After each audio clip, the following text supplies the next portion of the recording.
have a decent And we are microphone. live. Welcome to Radio Mythoverse for July 9th, 2019. You just heard the Mythoverse theme from Zalin Tallis.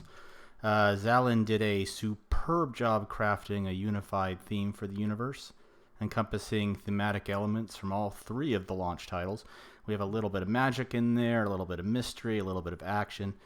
I think this track gives anyone who hears it a great preview of the types of stories you can expect to encounter in our brand new shared universe, coming at you this September from Wicked Publishing. Now, the digital download of that track was made available in our recently funded Kickstarter campaign, so if you backed it at certain tiers, you will receive a copy of that song in your inbox, along with the rest of the digital rewards you can expect. Now, Zalin's done a lot of work for a lot of different independent creators, including the Rags team, so he is quite the prolific composer. I'll put a link to his channel called Comic Book Music in the description below the video. So good evening, folks. I'm Dan, one of the three lead creators of the Mythoverse, and with me tonight are the other two of those, Brett and Matt. Hey guys, glad to be on with you as always. How you doing? Hi. Good. Beautiful. Did everyone have a good 4th? Yep. Well, in my family, 4th of July is my brother's birthday. Hey, look, Heather's in the chat. Heather and Alabaster are both in the chat. Ahoy, Alabaster, and hola to Heather. Heather. But Alabaster's also in the voice channel right now with us. Oh, Alabaster's in the voice channel. He's pulling double duty. Excellent. Yes, he is. Yes, I am. For those who don't know, Heather and I go way back to the early 2000s when I was doing my first webcomic back then. She was a young and enthusiastic artist, much as I was, and we stumbled around the world of internet art pre-social media together. And I'm really glad that she is here with us tonight, as always. So thank you, Heather, for joining us. Yeah, I'm pre-social media. I mean, so this is pre-MySpace. This is pre-YouTube. This is everything. I mean, it was message boards or nothing. And you had to host all your own media on your sites. If I recall correctly, my original webcomic site ended up costing us roughly the equivalent of a second mortgage toward the end of its life. That's one of the reasons we had to ditch it. We just couldn't afford it back then. Yeah, I mean, that was kind of like around the same time when Penny Arcade just exploded, right? Yeah, they launched their book, their comic in '98. We launched ours in 2000. So by then they were massive with about 30,000 daily visitors. So put that in perspective. Nowadays, if you have 30,000 subscribers on YouTube, you're small time. Back then, you were a monolith. You were gigantic. Yeah, and everything was word of mouth. I mean, there was no way to share it except through word of mouth and web rings and meeting people the old-fashioned way, if that makes any sense, given that there still was a lot of online interaction. I know you say it's pre-YouTube and MySpace, but didn't basically America Online Instant Messenger count as some kind of primitive form of social media? Yeah, and ICQ, and Trillion, and then of course there was good old-fashioned IRC. But yeah, those were the days we had no clue what the hell we were doing. Everything was expensive. Everything we had to host ourselves. And our site was basically hacked together with the biggest pile of spaghetti code you could imagine. But our guy, his name was William. He was our programmer at the time. He basically created a WordPress site from scratch, literally from the ground up, from nothing. He had a database connected to it. He had archives. It was searchable, and this was all done from scratch. So this is all stuff that you can spin up fairly easily today, but it's amazing what you had to do if you wanted to get anything done on the internet back then. Heather says IRC was how we got music before Napster. Yeah, exactly. You just directly send MP3s to people that you knew. MP3 was like a massive revolution in the ability to share media. Oh man, I'll just be real. As much as I kind of like Metallica's music, and when I say that, really, I just like Ride the Lightning, Master of Puppets, and Injustice for All, and the Black Album to a lesser extent. I kind of don't think it's as good as the last three. Yeah, they were on the cusp. They were on the cusp of becoming Alternica at that point. but Yeah. it was still a good album. I mean, It was way too commercial in my opinion. But to get to my point, much as I like Metallica, I honestly think they came down on the wrong side of the argument with Napster. oh yeah, it was inevitable. Like it was going to happen. Like music was eventually going to be shared this way, and there wasn't any way that it could be stopped regardless, especially because at that point the internet was literally the Wild West and it was almost impossible to keep track or regulate it, not like it is today. Those were the days. Yes, indeed. Yes, indeed. We didn't know what we were doing. Everything took forever to get done. We had to host all the videos on our own site and pay for all the bandwidth. But, yeah, it was fun. I'm glad we did it. Kind of makes you appreciate, like, how, like I said, like, you launched your first webcomic around the same time Penny Arcade took off. Mm-hmm. And look at where, compare started to where they are now. Like, they make something to the tune of millions of dollars and probably even more, and they've even got enough cash that they've been able to host their own conventions for over 10 years. Yeah, I mean, we knew them. We were good friends with them. We sent them like a Pac-Man shirt that I think Gabe's ended up wearing several times. It was just, they were in such dire straits. They literally almost quit several times because it was so expensive to host. And yeah. I think they were one of the first artists to e-beg. Like, they just put up a PayPal link and said, we need $300 or the site's going down. Yeah, so it wasn't... So that Kickstarter was not the first time they crowdfunded. Oh, no. I mean, they literally were panhandling back before that was even a thing. So, yeah, I'm really glad that they managed to get that far. I mean, we had a couple of mini conventions for our webcomic. We had a fairly sizable community for the time. I mean, nowadays it wouldn't be much. But at our peak, we had about, 15,000 unique visitors on the site. And we had a community of about 300-400 people regularly on the forums. Nowadays, that's minuscule. But at the time, that was a great little community. And there are still people to this day that remember the comic and still call themselves Bob. So it's heartwarming. But anyway, enough of old man talking. Let's get back to the present day. I always like to start off with some good news. So we do have the hoodies here, and we've gotten started on them. We should have one ready to show within the next couple of days.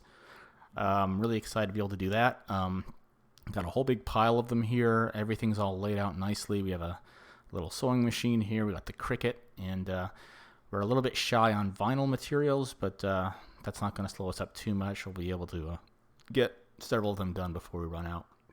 Yeah. So as soon as they're done, I'll start sharing pictures of the completed ones, and I'm thinking I'll just start mailing them out as soon as they're done, so that the people that eagerly backed us mainly to get that hoodie will get it. So on that note, I've said this before, but I want to stress it. If you did back for a hoodie, you will get 2 packages from the campaign.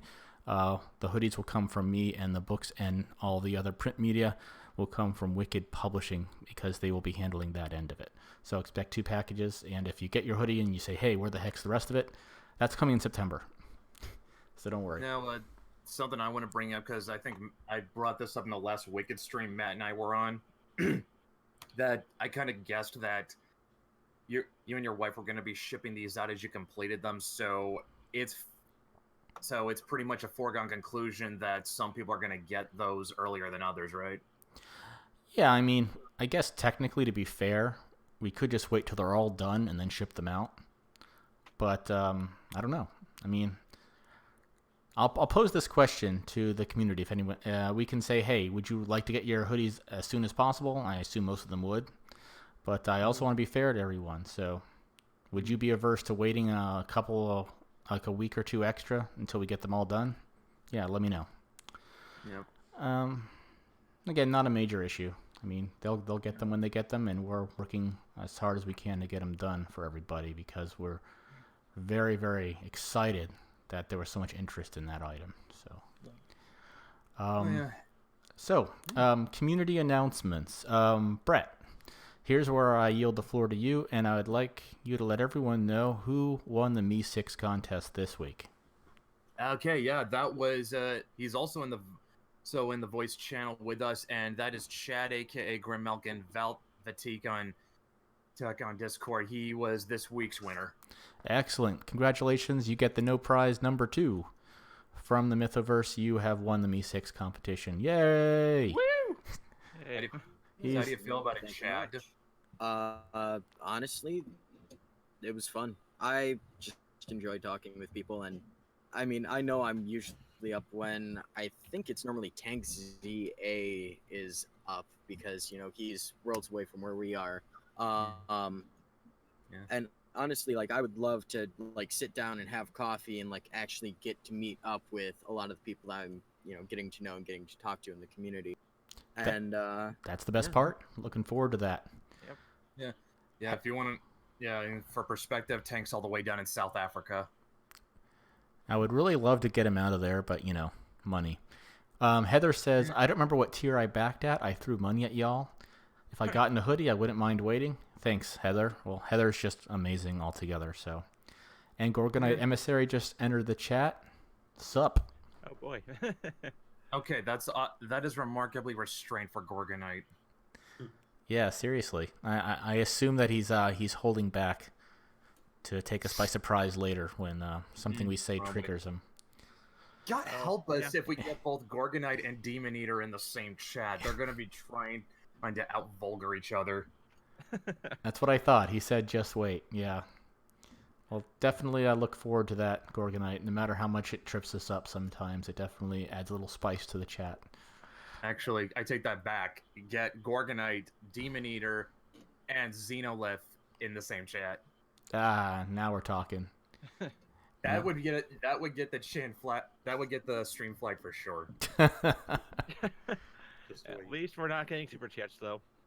Yeah. Well, we don't need them. We got Streamlabs. I was about to announce that here. Let me. I was going to do that at the end of the community updates, but let me test something here. Yeah. Let me. What? Did you just see that? John just donated $23 to the Mythoverse. Holy cow! Oh, wow. Thanks, John. If only that. I see it. Yep, I see it. I see it on the feed. If only that wasn't a test donation. No, all I did was I hit the test donation button. In fact, I like it so much that I'm going to do it again. So there's another one. Please tell me it comes with the bling. It does come with a bring. So we just got $51 from John. Thanks, John. And see what now? Oh my God, John's a big spender. But anyway, so we have integrated our channel with Streamlabs. So despite the fact that we are still just starting out as a channel, if you really feel like we're worthy of a tip, you can tip us over at streamlabs.com/themythoverse, and you will get your name in that little alert box like I just demonstrated. And this is in addition, of course, to the Patreon and Subscribe Star. And I want to stress that if we do receive any funds from any generous backers while streaming or on the Subscribe Star or the Patreon, it goes straight to webcomic artists and voiceover actors that will be producing additional supplemental Mythoverse content for us. So if you want to see more of that, if you want us to make the artists happy, then by all means. The link to the Streamlabs, or the address anyway, is on the ticker down below, and as well as to the Patreon and the Subscribe Star. The Patreon and Subscribe Star only have one tier, $1. So if you feel like dropping $1 a month on this additional content, it will go straight back to the artist, like I said. So, yep. Yeah. So yeah, we're moving up in the world. They're all worth it, to be honest. Oh, absolutely. I mean, the next Mythochibi strip by Antonella, which is the aforementioned webcomic artist that we'll be paying with any funds we receive. Her next comic's coming out tomorrow, and I really like where it's going. Matt, you wrote this latest storyline. Would you like to give us a quick rundown as to what it's about? Basically, it's about Althea getting revenge. Althea getting revenge.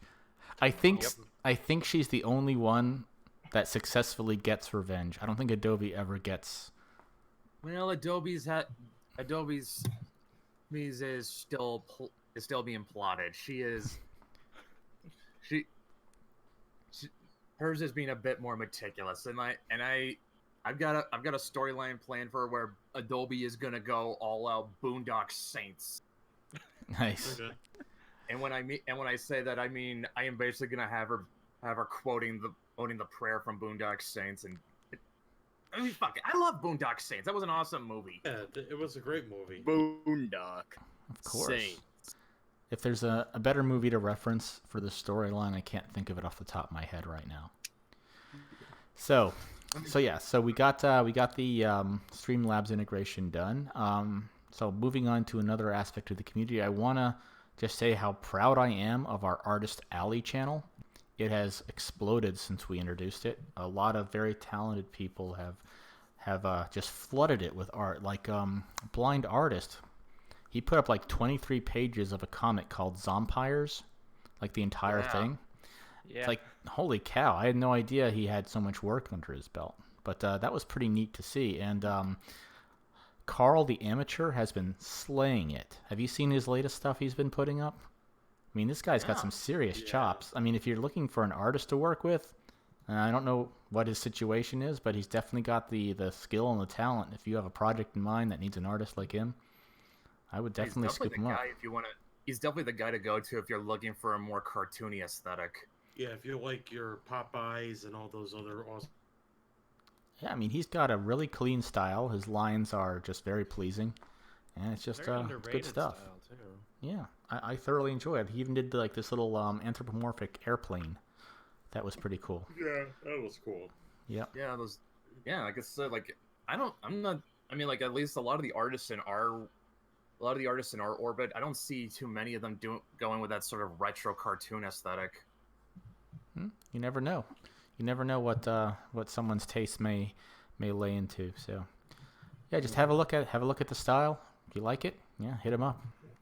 Yeah. All right. So, I guess the only thing I can announce that's community related, because I mean I would announce stuff that's related to the book, but Victor is still working on inking as far as I know, and he hasn't turned anything in yet. But I still think he's still on top of things. The only other thing I can announce that is community related is that we added Alabaster Scarf as another brand ambassador. oh, that's right. You did do that. So that's 2. We have 2, and we have 3 more positions available. So very briefly, for those who haven't heard the announcement about this position last time, go over what that entails for us, Brett. Okay, so yeah, what the job of a brand ambassador is to do is you go out to your local comic shop or you go to conventions, and your job is basically help spread brand awareness for the Mythoverse. Just tell people about it, get them interested, and gotta be upfront. It's purely a volunteer position. We will try to make sure that you're rewarded for your efforts, but As long as I don't get kicked out of my LCS for soliciting, look, you don't have to go in like a salesman. You just gotta say, hey, there are these comics coming out. I happen to know the creators personally. Do you think your store could carry their books? Yeah, it's as simple as you don't gotta go in like you're a used car salesman. You just gotta strike up a conversation with people. It's that easy.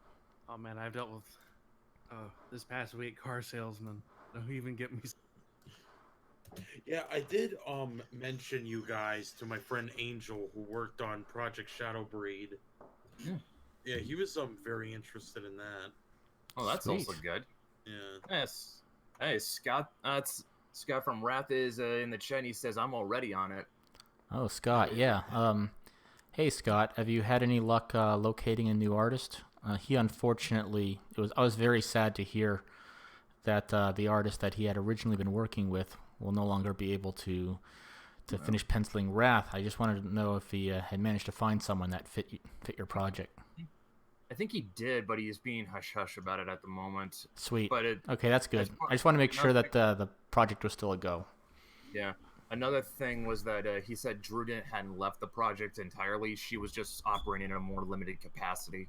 Okay. Yeah, it's like I assume it's kind of a personal matter to why she's not official artist anymore. I'm just saying. I think what she said. I think what Scott put it was that she just felt the project was too much for her. Oh, okay, that's fine. That's fine. I can understand that. Well, yeah, writing a comic is effing hard. Drawing a comic is effing hard. Writing it is hard. Well, I meant to say drawing it. Yeah, I meant to say drawing it. Illustrating it, Yeah. It's like it reminds me of, funny enough, when I saw this like drawing someone did of like this artist strangling his writer because the way that he wanted, because it's very complicated sometimes when the writer says, "I want you to draw this," and it'd be like, sometimes you have to like debate with them, be like, maybe you can write this so it's because it could get like. Yeah. I meant to say drawing is effing hard, especially because from my point of view, I mean, Leandro's a saint. I mean, he should be reciting that prayer that Gorgonite just posted in the chat to keep himself from killing me, because I set the very first scene of Damon Commander issue 1 in the middle of a sea of skyscrapers, and he said he had never drawn so many buildings in his life. And I kept asking for all these shots above the city, so you'd be looking down on all these skyscrapers and the streets and the cars, and he did it. I was amazed at his patience, but he said, "You know what? In the end, I had fun with it, but it was very challenging." So yeah, I had a couple instances where I ran into that problem with Victor. Sort of, more like he had trouble. He had trouble sort of getting the angle I had in my head right, and so I just decided, okay, screw it. I'm just gonna draw stick figures to show him what I had in my head. Gorgonite says that prayer would just encourage him to do it. Yeah. Okay. And I'll say up front, it worked like a charm. That's called storyboarding. See, it's what the professionals. Yeah, real quick, Heather says, creating stories all around seems to be hard effing novels. I can say that for an absolute fact because I began writing the first draft of Adobe Kroger Knight Errant, the novel, in 2011. I wasn't satisfied with it until 2017. So there you go. Makes you wonder how many drafts Stephen King goes through with how fast he writes his books. Yeah, probably at least What are 3 to 4 drafts, maybe even 10. Yeah, he claims every one of his books, I believe he said 3 drafts and a polish. But remember, that's his full-time job. It's not like us where we have a day job and then we squeeze in a couple of hours each day. He gets up and that's all he has to do. True. I remember him saying that he writes about 6 pages per day. That's like what, 4,000 words, something like that? Yeah. Okay. Is it okay? That's 6 pages of one single book. Yes. So how do we know he's not doing multiple books in a day? I mean, he might be. I mean, he puts out a lot of short stories too, along with those full-length novels. Still faster than George R. R. Martin. I'm wondering. He actually asked in an interview, "How do you write so fast?" It's like, I think it's because he makes it up as he goes. Like he explained that he prefers to have a premise rather than an outline, and then he just writes as he goes. A lot of times anyway. That's what he said he did when he was younger. The only criticism, and this is coming from somebody who hasn't actually read any of his books. Only criticism I've heard about Stephen King is that his endings usually are they're hit or. Yes, absolutely. I mean, he can build suspense like anyone I've ever seen, but he cannot pay it off. Like, for the most part. Like, the most infamous example of that is the Dark Tower series, where there are 7 novels, and the ending was just a complete and utter letdown to the point where he broke character and said, "Don't read the ending." And then when you go to the ending, he says, "You're still here? Okay, here's what happened." Yeah, it was something else. If that's his worst ending, what's his best one then? Oh, crap. That's actually a toughie. Hey, Neostar Productions is here. Hey, sorry. on Kung Fu. Yeah. I have no idea. I remember that show. Who is that superhero? Sarge? No. Okay. Okay, but yeah, to bring it back to brand ambassadors. So yeah, right now what we've got is we got Raven down in the Bay Area of California. We've got Alabaster and Stir in Texas. It's the Dallas area, right? Yeah, but I could probably go all over the Metroplex. I mean, Fort Worth isn't nearly as long of a drive as everyone seems to insist. Okay, I've been in Texas like only a couple times, and both times it was in Amarillo, which is in the Panhandle. What's the Metroplex made up of? The Metroplex is just a nickname for the Dallas-Fort Worth metro area. So there's Tarrant County, where Fort Worth is. I think a county in the middle, which I forget what the name of it is, and then there's Dallas County, and that's where Dallas proper is. I'm in Collin, which is just to the northeast of Dallas, but it's still part of the Metroplex. It's like just the suburbs around those. Yeah. Well, that's still pretty high population. Oh, it is. It is. And DFW gets, I think it's like the third highest traffic in the nation. The airport, I mean. You know, actually, now that we're on that, I think the last time we talked about this, I told you to look up cons and LCSs in your area. How did that pay out? Pretty well. So, Acon actually wrapped up, I think, about a week ago. But there's an upcoming one. Hey, we just got a subscriber. Sci-fi specifically. Oh. Sorry. That's fine. What were you saying? Let me see if I can look it up real quick. Thank you, Vic King, for subscribing to us on Streamlabs. Vic, I know that guy. Yeah, he's the good. Yeah, he's Aaron Calamari's illustrator for Extractors. Oh, beautiful! Extractors just joined Wicked Publishing. I think it's gonna do very well. I think so too. It looks hot. Let's see. And Chad just subscribed too. By 48 Bender, straight caffeine, metalocalypse, a pinch of nicotine, and peanut butter. Don't know where you got that nicotine from, Grim, but Chad, where? I was way back when I first started college. I was vaping or whatever, and like it was one of the most wicked like English papers I've ever written. Probably one of the best I'll ever write because writing isn't my thing. I thought it was terrible, but my professor liked it. I got an A. It was pretty great. Dank. Final boss ideas or crossovers recently. Yeah. Cool. Here it is, Galactic Swag Expo, held in the largest esports stadium in North America. Because apparently we need one of those. Yeah. So, okay, is there like any room for comics there at all? Oh yeah. There's. Let me see if I can find it. I know for sure that there was comic stuff here. There's also a few anime voice actors, a life-size replica of the cockpit of the Millennium Falcon. Let me see what else there. Okay. As far as LCSs go, how did those pan out? So I've been wrapping up buying a car, but if I could squeeze it in on Thursday, I'm gonna go visit my local comic book store and kind of ask around with them. It's called Madness Games and Comics. They're really good shop. They get a lot of traffic too. Yeah, I think Dan, it would kind of go without saying though, as if LCSs are going to be soliciting our comics, they have to go through Wicked Publishing for that, right? Yeah, I mean they're the Wicked would handle all that. It's actually in the contract that they would handle that for us. Yeah, that's what I thought. So yeah. Yep. We probably we'll have to make sure we can at least equip our brand ambassadors with like materials for that, like business cards or something like that.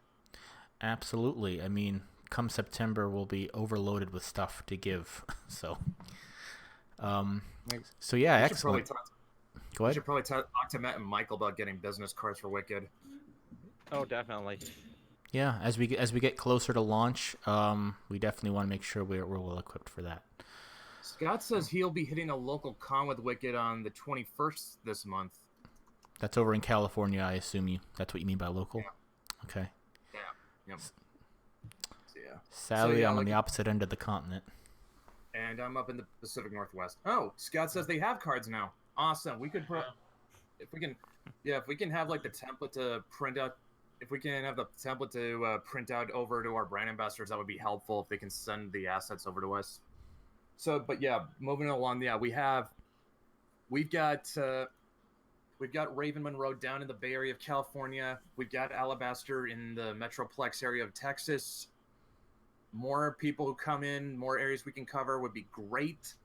If you're interested, just hit me, Matt, or Dan up, and we'll look to get you set up. Now, like I said, this is a volunteer position. Yes, but we do have plans to provide like special merch and or other ways that we can reward you for your efforts. It will not go unrewarded. Yeah, that Matt, Dan, and I are we're sort of brainstorming behind the scenes as we speak. We will see that this is worth your while. Yep. Neostar says, Yowza, Adobe and Althea are rocking the swimsuits. Yes, that piece was done by an incredible artist, which I want to work with again, but he's been busy. I'm not surprised that he's busy. As a matter of sheer coincidence, his name is also Leandro. So I nicknamed him Leandro too. He's Italian. He's Italian, yes. His name's Leandro Siva, and he's an Italian artist. And I had no idea his name is Leandro. I just saw his art and said, hey, I want to commission some art for our upcoming campaign. And it just turned out that most of the good artists I found and reliable artists have been named Leandro. So that's a running joke now. So I cannot hire another artist unless his name is Leandro. So don't even bother applying. Heather says, I have my table filled out already, but I'd be down to have some flyer or something honored SPX. That would be awesome, Heather. Maybe we can get you something like that. Heather broke down in Florida, right?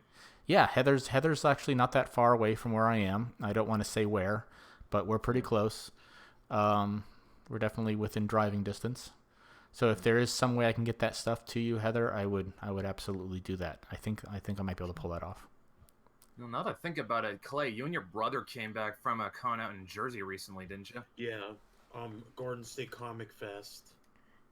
How was that? Oh, it was excellent. It was my first ever comic convention.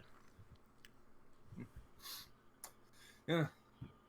First Comic Con on ever? Like you've done others before that? No, I've never ever been to a comic book oriented convention. No, I mean that's what I meant. Like you've been to like what game or anime cons? Nah. That's what I assumed. I mean, you said it was your first comic convention, so I assumed you'd been to like other types of cons. No, I guess you could say like this is my first ever con. Like ever been to ever. Okay. Yeah, that's nothing wrong with that. I mean, like my first con I ever had was back in I want to say 2013 or 12.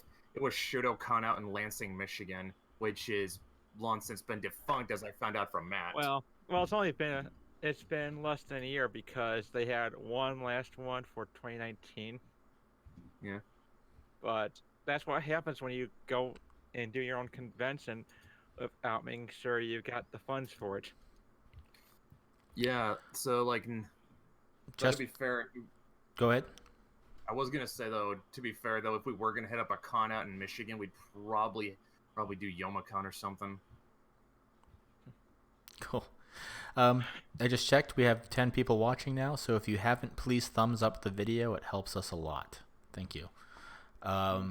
Neostar says, that reminds me, Felipe agreed to be the artist for Henshin the Hero. That's your comic, right? Sweet. You just need to finish the script. Yeah, I know that feel. I think by the time I commissioned the first couple pages from Leandro, I had not yet completed the script for issue 1, so I know your shame.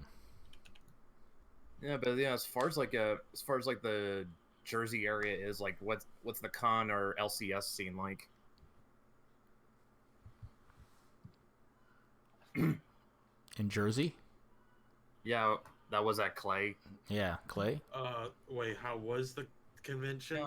Yeah. Well, no. You said the con was cool. I just want to know, like, I just want to know, as far as like the Jersey area goes, I was like, do you have any idea like of what the con scene or LCSs are like out there? Um, Usually they're small, medium-sized oriented conventions. So in other words, if you want to go to one of the big cons, the nearest one would be New York City Comic Con or something like that. Yeah, you probably have to go to New York or Massachusetts Yeah. or Pennsylvania, I think. Yeah. You got any comic shops in your area?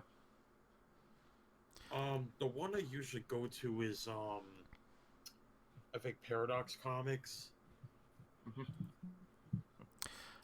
Around here where I am, there's mostly game shops that are devoted almost entirely to Warhammer 40k. I think there's one comic shop within driving distance of where I live.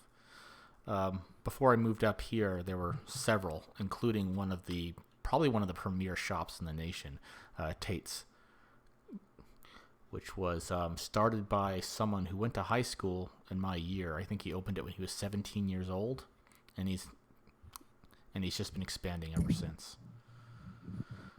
Yeah, look up Tate's Comics and Games in South Florida. It's an incredible shop. Unfortunately, I'm nowhere near there anymore. I've got about 3 comic shops I can hit up in Tacoma alone. There's a Stargazer Comics on 6th Avenue downtown. There's Atomic Comics, I think, which is right by the mall, and recently opened about a year or two ago, I think. It's on Pacific Avenue. It's actually not that far from my house. It's called Comics the Gathering. Yeah, that's what they called themselves. Heather says, I effing love Tate's, even if they are 5 hours away. It's almost worth the drive just to visit it once. It really is a wonderland. Okay, so that's a lot of great stuff happening in our community, brand ambassadors and all that stuff. Pretty exciting as we move forward. Real quick, before we move on, I know Brett's already given something of a project update, but I wanted to very quickly announce that Leandro has turned in page 14 of 24. He's just putting the finishing touches on page 14. So he's got 10 pages to go to ink. And he's already got it all laid out, and he's already working on the next page as we speak. So we're well on track to finish Adobe Kroger well in advance of the deadline, at least the inking. Once that's all done, it'll go through, obviously some editing and any revisions, and then it's off to Eric Weathers to letter it. So Brett, just real quick recap the status of Changeling for us. Yeah, like I said, as of last week's show, Victor finished penciling the roughs for all the pages. I have a file on hand with all of them, so I know we've got them. And I asked him specifically for that because we had a little bit of an oversight that necessitated dipping into some extra funds to get 2 extra pages paid for that I overlooked, but that's been taken care of. But yeah, like I said, I now know we have all of them, and he is working on inking the remaining ones, which is the ones he has not been paid.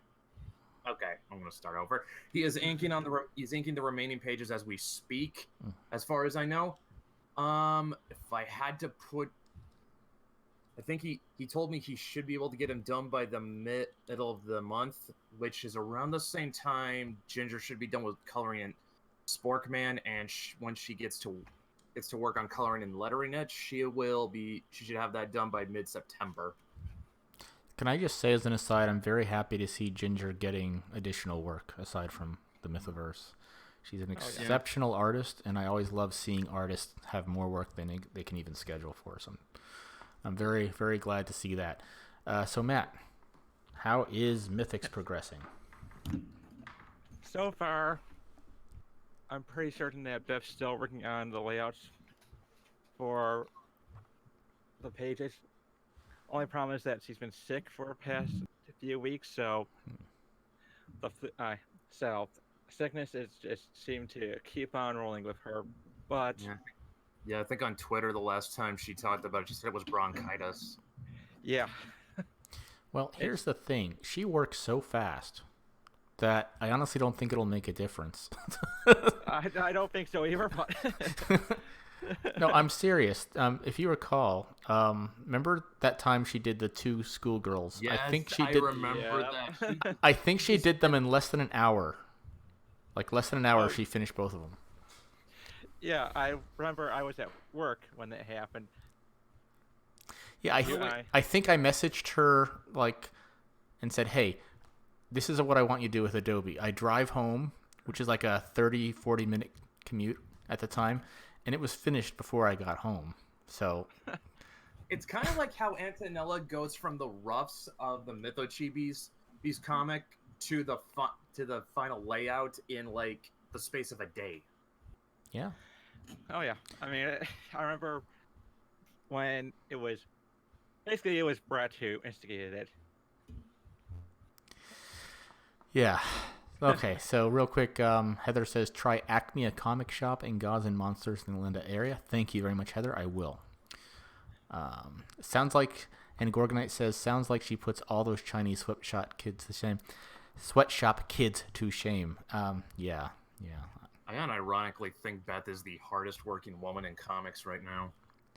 Well, she's penciling, inking, coloring, and lettering mythics. So, yeah. Seriously, show me only a woman who works harder than her. Yeah. I mean, Well, I'm sure they exist, but I'm biased. I honestly think she's exceptional, and I'm really glad she's on our team.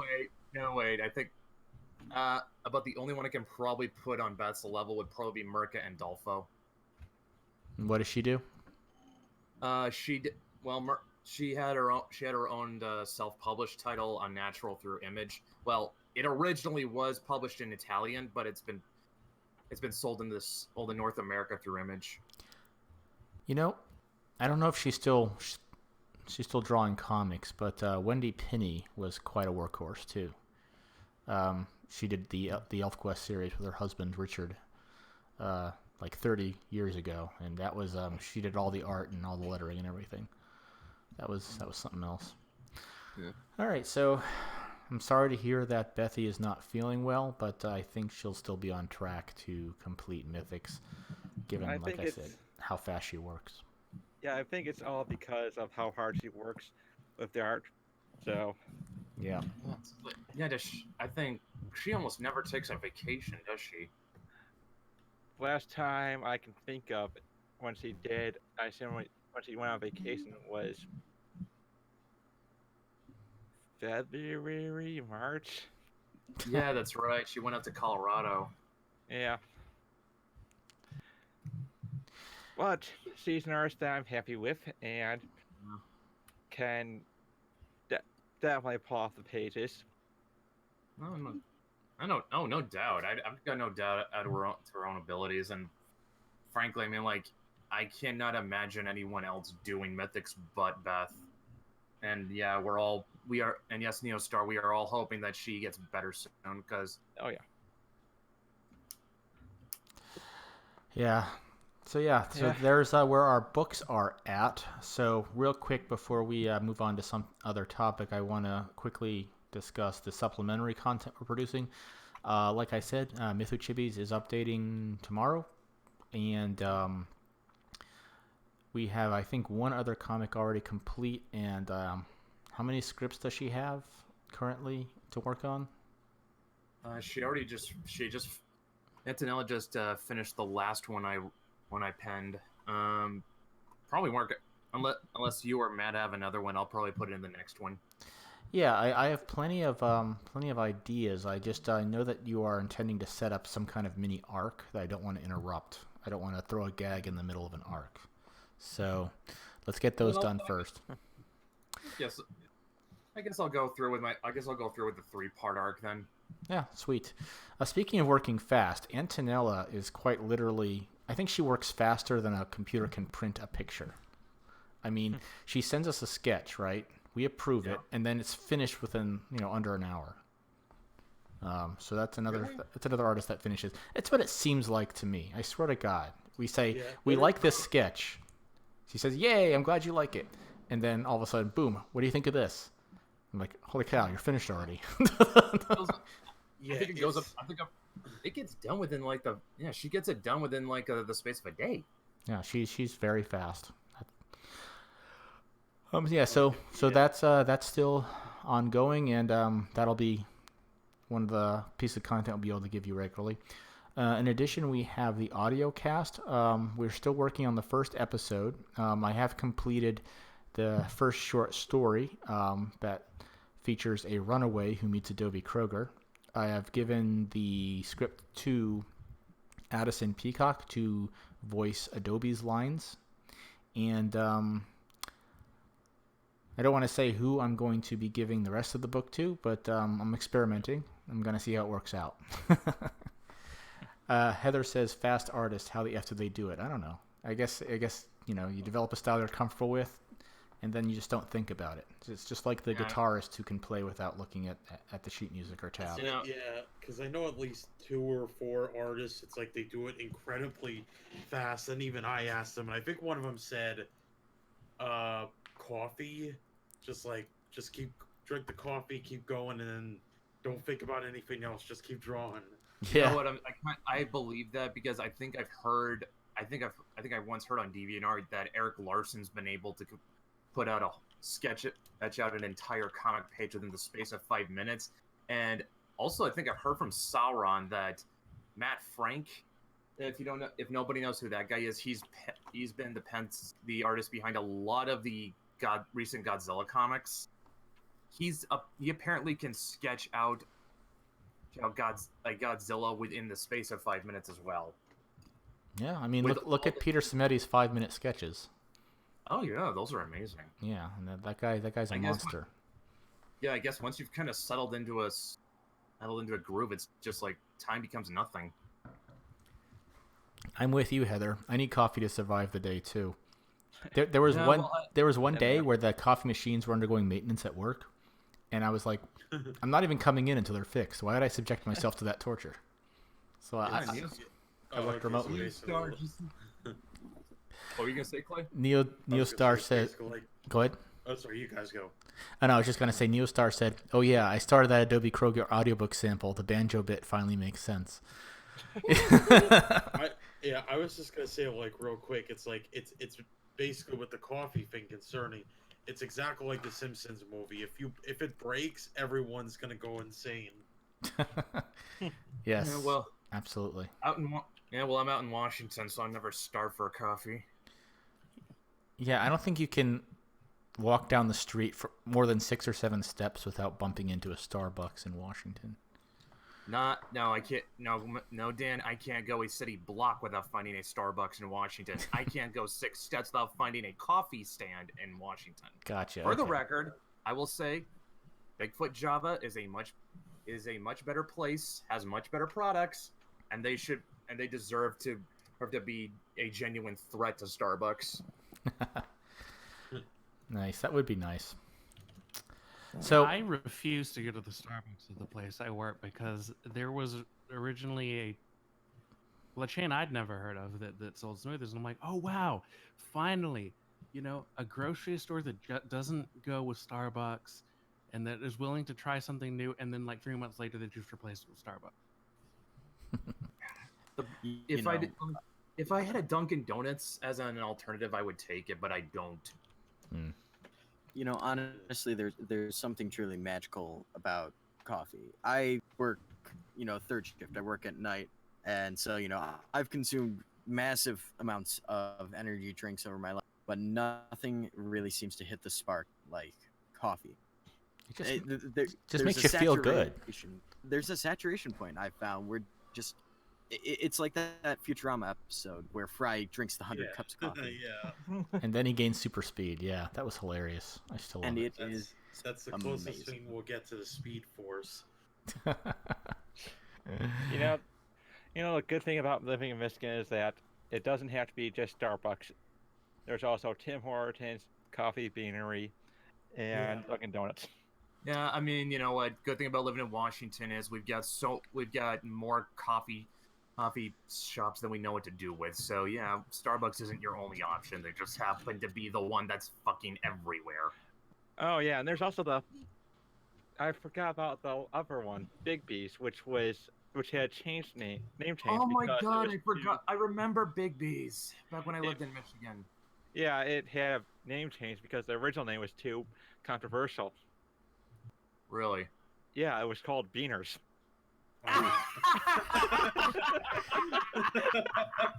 That's unfortunate. Oh my god, and Alabaster's in the chat with us. How do you? Oh my god. Yeah. I know they mean coffee beans, but you know, it could have been another way. That is rich. I wonder if that was an innocent mistake. It was. The funniest thing out of all this, like I did have Dunkin' Donuts this morning, my time. Nice. Yeah. Heather says Claremont, Florida has Coffee Shop of Horrors, and they're amazing. They also vend the local cons. I'll have to check them out. Is that a mom and pop, I assume? Sounds like it. Yep. But yeah, okay. There's Actually, a lot of indie, here's one for you. coffee shops anywhere you look. I think. Here's one for you. I swear to God, this is an actual coffee stand on Pacific Avenue in Tacoma. It is called Tiny Bikini Coffee, and it is staffed by girls, and doesn't take a genius to figure out what their uniform is. That happened a lot in South Florida. Like, not coffee, but often it was Cardigans? hot dogs. Like, they would sell hot dogs and bikinis. Like, that wasn't suggestive at all. But... they're wearing. Yeah, these girls have to work at this coffee stand in a bikini, and now. Luckily, they work inside that stand, but here's the thing: they got to wear that bikini even in the middle of winter. It doesn't get super cold out in Washington, but if we're talking the middle of winter and the only thing you've got to wear on is a bikini, because that's what your job is. That's, like I said, they're that's just bizarre. lucky. I'm not sure how they get away with that. They're just lucky they work inside the coffee stand, which I assume has heating inside there. Gorgonite says I don't like coffee, but this shop has my attention. You know what? Next time I'm gonna snap a pic of that and put it on Twitter. Yeah. You guys have to. You definitely got to get yourself some coffee, Brett. Yeah, that's what it is. My first Red Bull was given to me by these two women in bikinis selling it on a beach. It was a free. The warm air, the girls in bikinis, none of that could make that product taste good. I got my Red Bull from a Target and I spit it out immediately in front of everybody and embarrassed myself. It tastes like literal piss water. Ooh. No. Piss at least would taste natural, I would imagine. This does not.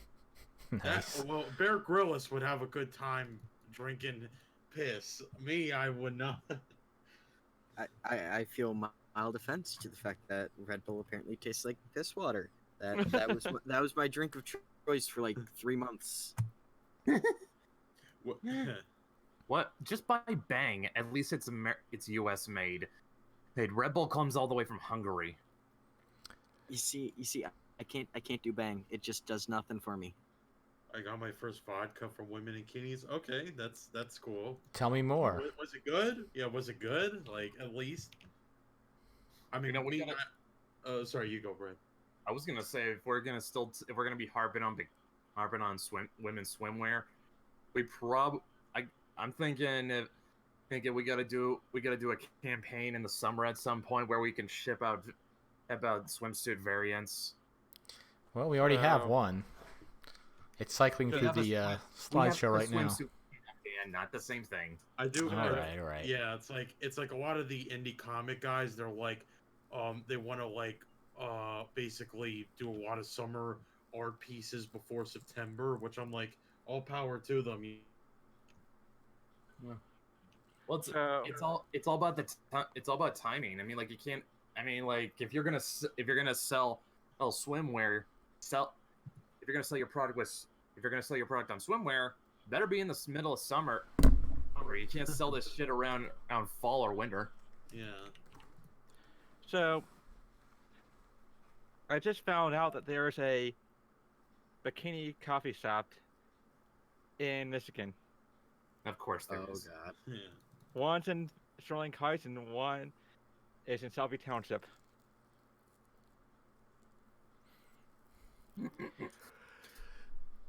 Okay, so now that we've talked about bikinis and coffee for about 15 I minutes. think we lost the plot completely at this point. Where were we? Okay, well, we were You're talking listening to about Radio Mythoverse, a wholesome Christian channel. we were talking about the audio cast. Okay, so the audio casts, they're not just going to consist of short stories. They're going to consist also of some little world building vignettes, a la Tolkien's appendices, like the Concerning Hobbits part. We might just talk a little bit about certain aspects of the world and build it up a little bit, just for a little bit of variety. But we're going to focus primarily on short stories from like outsiders and witnesses' point of view, with some cameos from the main cast. So that's that. I wanted to, before I spin up the game, because we're coming up on hour 2, I wanted to take a moment, and we haven't really done this thoroughly on Radio Mythoverse. For those who haven't had a chance, I'd like to talk about the main characters in our cast real quick that are going to be introduced in issue 1. So I'm going to swap over to display a picture of the Changeling cast when that comes up. It's the famous Aberdeen picture where they're standing in front of the Aberdeen sign. By the way, that is not to scale. That sign is a lot bigger IRL. I don't know why I do not know why it ended up coming out so small. Yeah, the sign has to be visible from the highway because it's right there as you enter. Yeah. Shoes to scale? Say what? I was asking if the shoes were to scale. Ask Victor. He drew it. But yeah, like I said, I think I told Victor that it was, at least I kind of guessed at what the scale was, because the only thing we had to go on was a pic of, I think it was a guy who either was a mayoral candidate or was mayor at the time. And I just guessed, okay, if he's 5'9", then the sign has to be maybe double his height. And I'm guessing because Victor drew the sign separately from the rest, like everything. He actually drew everything separately. The background, the sign, and the characters. They were not all drawn in the same page. And maybe this was on me. I did not communicate this to Ginger, but that's probably why it turned out that way. But all in all, I mean, I don't think it really matters that it's not to scale. It looks nice. All right, so just real quick, go from left to right and talk about these characters, Brett. Left to right. Okay, so yeah, left, guy with the skateboard. That's Andy. He's one of the. He's a boy. He is a boy at Maeve's school. Well, he has dreams of being a rock star. He does not take school all that serious. He probably would be okay. Would probably do good if he actually applied himself, but he doesn't care enough to try. Right. If you're kind of gonna go by Buffy, he's basically the Xander of the group. Okay. Nobody gets that. Nobody. No, I get the dynamic. Yeah, No, I know you do, but I know you do, Dan, but nobody else. Well, I'm an old man. I watched that got whole the show when Buffy. it first aired, so. I got the Buffy reference. I'm just too ashamed to admit it. But yeah. I could never get into it, really. Okay, but yeah, he's basically the Xander of the group. he's laid back. He's the comic relief. We've kind also yeah. It's the legs, ain't it? Sure. It was Gorgonite. It was that was Gorgonite. Heather got the Xander ref. Thank you. Of course she did. I would assume she would. Yeah, it's the legs. Okay, so yeah. Next to Andy is Gavin. He is the Puka, who is like the first Fae that Maeve meets. Now, if you do not know what a Puka is, it is a fairy that can transform into an animal. In this case, he turns into a cat. I guess continuing with the Buffy comparisons, he would be like the angel of the group. I do know Angel, at least. Yeah. So yeah. And I'm talking like season 1 Angel. Not season 1 Angel, season 1 Buffy Angel. Yeah, because we know what Angel got his own show. Yeah. It was I don't know. I mean, like, in many ways, I thought that was actually better than Buffy, but... Yeah, that's what I heard, too. Like, a lot of people... Not that Buffy was an overall bad show, just, like, Angel did a lot of things better. Yeah. Yeah, they're more mature in their approach to storytelling, I think, at that point. Yeah. It was kind of aimed at it was aiming for a darker tone and a more mature audience, I think. You could tell just by the way they shot it and lit it that it was a more sophisticated show, I think. Yeah. So, yeah.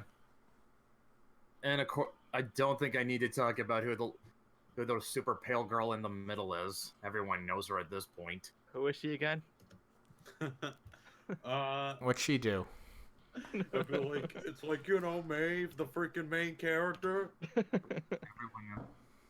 Everyone, everyone kind of agrees. I do not have to talk about her, right? Yeah. Right. Yeah, everyone knows. I don't need to talk about Maeve. Everyone knows Maeve. Yeah, but what if it's someone's first time watching the video, They can watch the trailer then. Yeah. Wait, there's a trailer? Yeah, there's a trailer. Yeah. Yep. There's a trailer for all 3 books. I'll go ahead and, while you're talking, I'll go ahead and fetch them and put them in the chat. Mm-hmm. Yeah. Next to Maeve, the girl next to her, that would be Jenny. She is... going with the Buffy dynamic, she's like Willow. She's her best friend. I know that one. Yeah. I understood that reference. I avoided saying that. She's equal parts She's equal parts comic relief, partner in crime, and moral support. Yeah. She's also a little bit more tomboyish than Maeve. She's more extroverted. She's kind of the one that pushes her to try new things.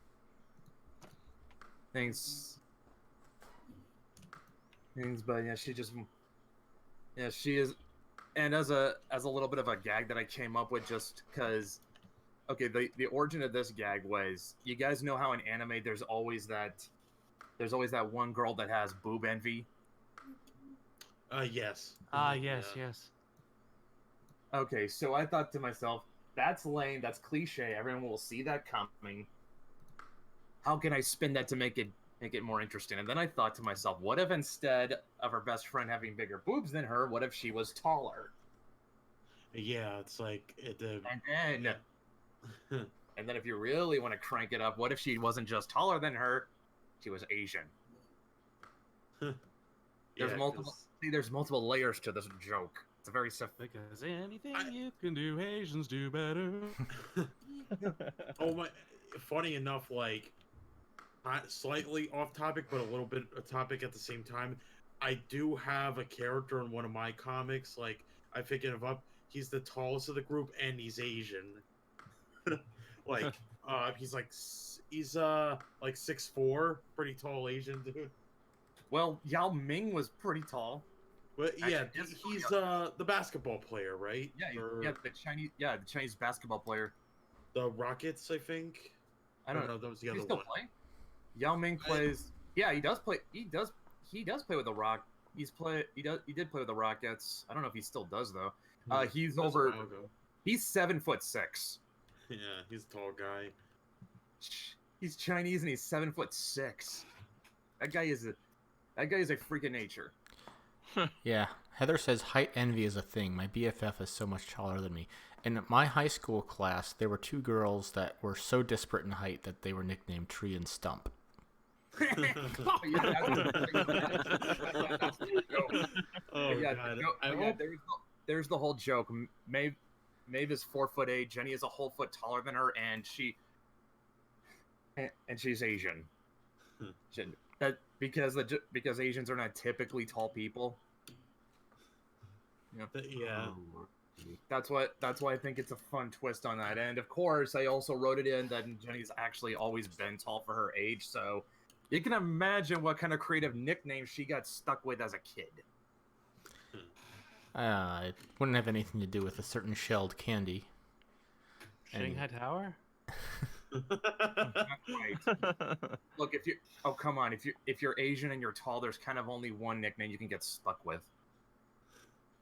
Which would be Godzilla! All right. And here's where it gets super funny. She's not even Japanese. She's Korean. I'm sure she has to smile and nod along with that quite a bit. It's more like she had to grin and bear it up until 4th grade when when she finally snapped and punched a kid. Oh. It's like, and just finally yelled, "I'm not even Japanese!" So who's the bored-looking chick on the end there? That would be Sadie, who is the Cordelia of the group. Ah, gotcha. So does she give Maeve a hard time like Cordelia gave Buffy a hard time in the early seasons? Yep. Nice. Pretty much. She exists. She exists to be the Cordelia. Cool. Okay, now what is a Cordelia? Cordelia in Buffy, she was like the rich, popular girl.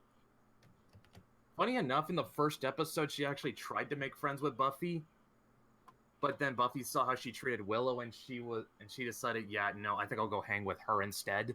And I think Cordelia sort of took that as a slight. That's right. Oh, okay, she gave Buffy now, like a she mean girl does test, have- and Buffy passed it. But then she's like, Yeah. "Oh, I don't like you, Cordelia." Yeah, and she took that as a slight because, like, you're gonna stand me up? Now she does have a reason to be around these other people, though, right? They go to the same school. Yeah.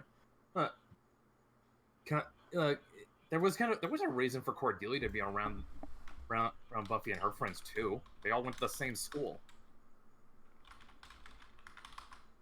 Actually, what's a little bit different, what kind of separates Maeve and Sadie's dynamic from Buffy and Cordelia's is that Sadie has more of a history with her. Like, she's known her as far back as kindergarten.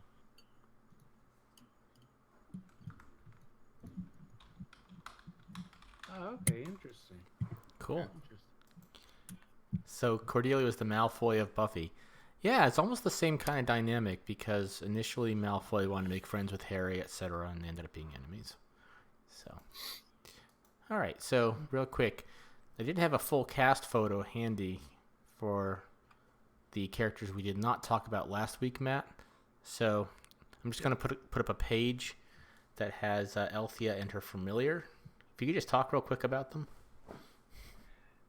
Yes, basically, Althea is a mythic. She can use magic. Different kinds of magic than what the wizards in Adobe Kroger can use. Mostly because I figured that magic would be used differently by different if there's different philosophies behind them. And with her is her familiar, Skeleton, and he's been basically he was bonded to her since her birth and had been protecting her from behind the scenes until he revealed himself when she turned 18. Now, does every mythic get a familiar bonded to them at birth, or how does that work?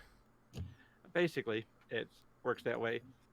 Unless you're a changeling mythic, then you're just on your own. Gotcha. Mm. So a mythic is someone who's essentially just sensitive to the spirit realm, and the spirits can detect this and say, this person is going to need guidance. So they get assigned like a guardian familiar. I Yeah. think Matt told me that familiars choose their mythics, right? Not so Right. much. Really? Yeah, Oh, but how it's does it happen? it just basically happens when there's the right connection, more or less. Okay, so there has to be some kind of like. It's like in Pacific Rim where the pilots had to be drift compatible. Yep. That makes sense. So, so tell me about the familiars. He looks human in this Oh, page. so it's like Silver in the Lone Ranger. So he looks human in this page, but he isn't necessarily human, right? That's right. He has different forms to him. He generally prefers the form of a German Shepherd, which he used as his cover for when he was protecting her at a younger age.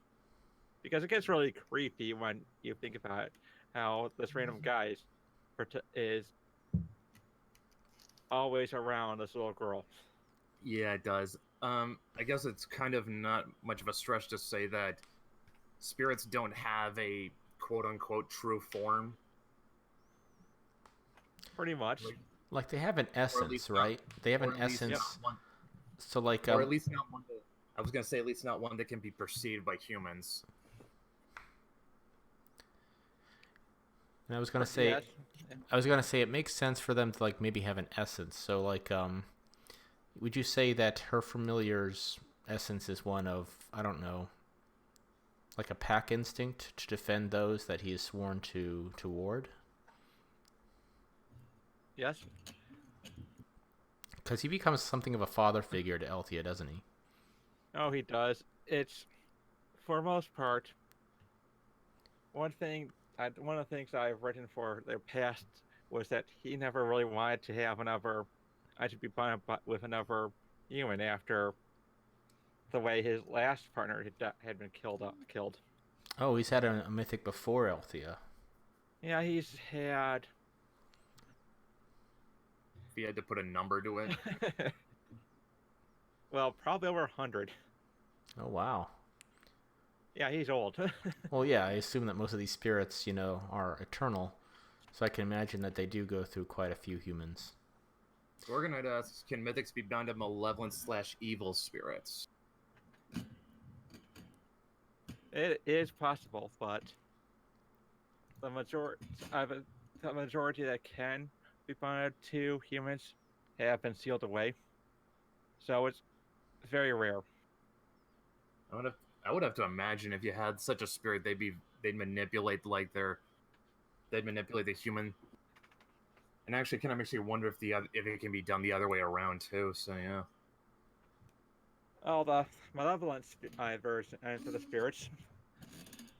What few that are left are often founded with high-powered warlocks and such, and witches. Gotcha. So, does the familiar tend to follow the mythic's lead, or the other way around? Like, let's say Althea decides she's had a bad day and she goes on a killing spree. Would her familiar like kind of say, "Okay, I'm going to help her do what she wants to do because she's my mythic," or would he try to intervene? He would try to intervene. Okay, that's good. Ideally, it's supposed to be a partnership, right? Yep. That was what I wanted to ask. It's a symbiotic relationship. Does he benefit from bonding with her as much as she would benefit from bonding with him? Because I know that he helps her to focus her magic and augment its efficacy. But does he gain something in return from doing so? It's more of a, I guess in a way, it's more of a cultural thing. If I were to put its terms, it keeps basically they're kept grounded by being bonded with a human. Mm-hmm. So there's not going to be they're not going to be careless about what their actions are going to be. Cool. Yep. So it's not like with Venom where there's like where it's mutually beneficial. Like for when Eddie gets all the powers the symbiote has, and in return Eddie provides the symbiote with food, basically. Yep. Yeah, pretty much. It's not like that. So kind of sounds more like the Mythic gains more out of the relationship. Well, it's more of a duty for spirits.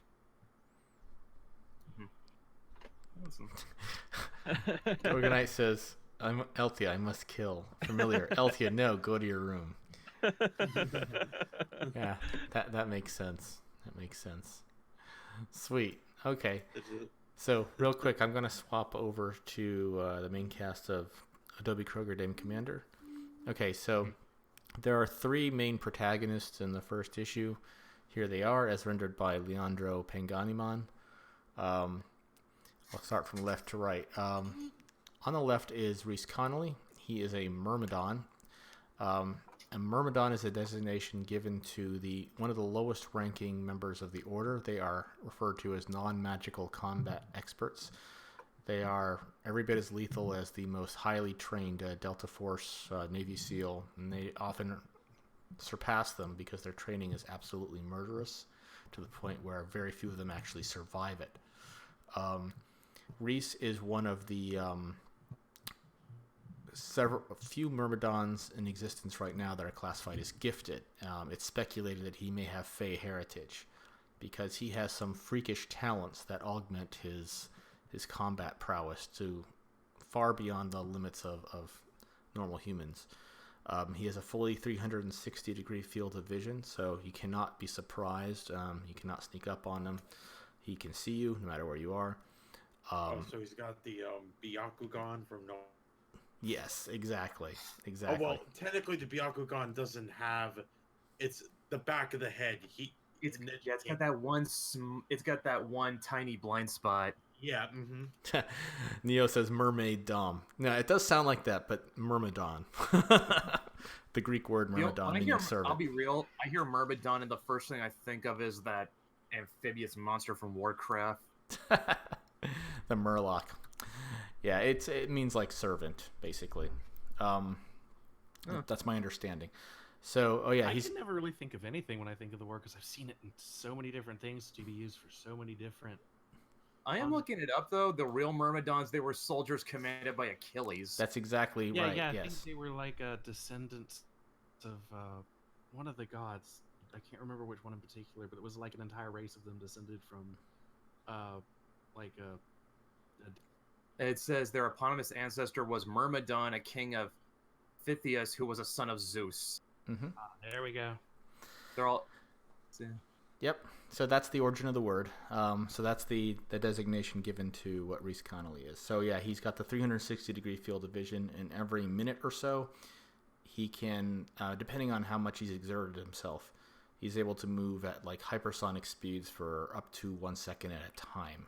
He's been clocked at like up to 3,000 miles per hour, and he can do that in 1 second bursts. So however far he's able to make it in that small period of time, he almost invariably gives him a ridiculous combat advantage. I mean, he can effortlessly outflank a position. He can escape from being trapped. He can get behind you. I would imagine hitting somebody, just running into them at like 3,000 miles an hour. Yeah, it's all that comes into play. By the way, I just double checked. A Myrmidon in Warcraft is actually a Naga soldier. Nice. Yeah, it's a commonly used word. That's why I picked it, because everyone knows what it means. Up until just recently, that was what I associated it with. But yeah, Nice. Yeah, I try to keep the symbols simple so that everyone knows, like, oh, that's what that guy is. Oh, that's what that guy is. That's why, like, in Star Wars, we say, oh, it's Princess Leia. We immediately know that she's a VIP. They didn't make up a word that means princess. They just use the word princess. So that's my philosophy. Keep it simple. Don't make your users have to look up a glossary. yeah. I mean, like as much as you kind of like the world building and in Dune, you almost practically need a dictionary on hand to sort of understand some of the terms. Yeah, it's like John Carter's really bad about that. A lot of made up words. The Silmarillion too. Oh yeah. Everybody has like names in different. Like next time I try to read it, I need to come up with like a spreadsheet and like and just like little symbols next to guys can keep track. Yeah. Sweet. Yeah. So Reese, Neostar says, so Reese is technically a speedster. Sort of. I mean, he can only do that a very limited number of times. It's a very highly anaerobic thing to do, so he has to use it very sparingly. Like when he it's really. It's kind of like, yeah. Like if I tried to explain, it's kind of like. Like the Kaioken in Dragon Ball. Yeah, it's like the Kaioken, or like even like what's that character? Jotaro Star Platinum, the world. He can only do that a number of times before his heart basically gives out on him. Mm-hmm. Like, yeah, you can only do it for like a couple seconds. Yeah, like do it. He can kind of spam it, but after that, it's like his heart is basically he's gonna have himself a heart attack literally if he did it like I don't know 5 or 6 more times. Yeah, I would say throughout the course of a given mission, Reese may be able to pull it off 2 or 3 times before he becomes exhausted. So he has to be very, very careful and only use it when it's absolutely necessary. Yeah. And on top of that, he has the ability to effortlessly read and understand an opponent's combat style so that he can counter it with ease. So he's a very lethal. Okay, so he's like Taskmaster. He's got a little bit of Taskmaster, a little bit of the Flash, a little bit of the Bakugan. He's got all that, and he's as lethal as John Wick. So he's basically John Wick with superpowers. That's Reese Connolly. He's one of the most. Do not kill his dog. Do not kill his dog. Don't even go near him. I mean, he's just a real bad customer. He's not a nice guy. No, he's not a nice guy. He's cold. He's heartless, and the only part of his heart that's even remotely open is to the wizard on the right, Casey Crumb. He is romantically involved with her. Okay, so moving over to the one in the middle, that's Adobe Kroger. She's the main character, obviously. She is wielding 2 weapons. One is a model 1860 cavalry saber in her left hand, and the other is a talwar in her right hand.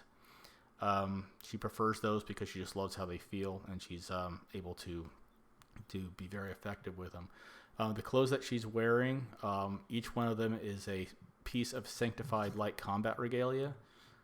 Each of them provides different combat bonuses, strengths, and augmentations to the paladin in combat. The shirt, the pants, the boots, the gloves, the overcoat, they all provide some kind of special sanctified blessing that makes the paladin ferocious in combat. And when you have a full set of them, they all augment each other all the more. So if they're in full kit, they're frustratingly hard to stop. When they're not in a full kit, they're probably at 10% of their power. So if Adobe is forced to fight in her t-shirt and underwear like she is in the novel, she's at a severe disadvantage. When she's in full kit, she's a monster, which is fully demonstrated in the first issue.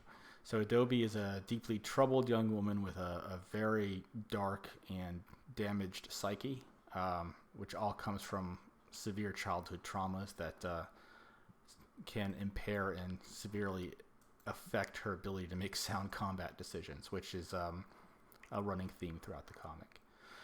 On the right is Casey Crumb. She is a wizard in the employ of the Paladins.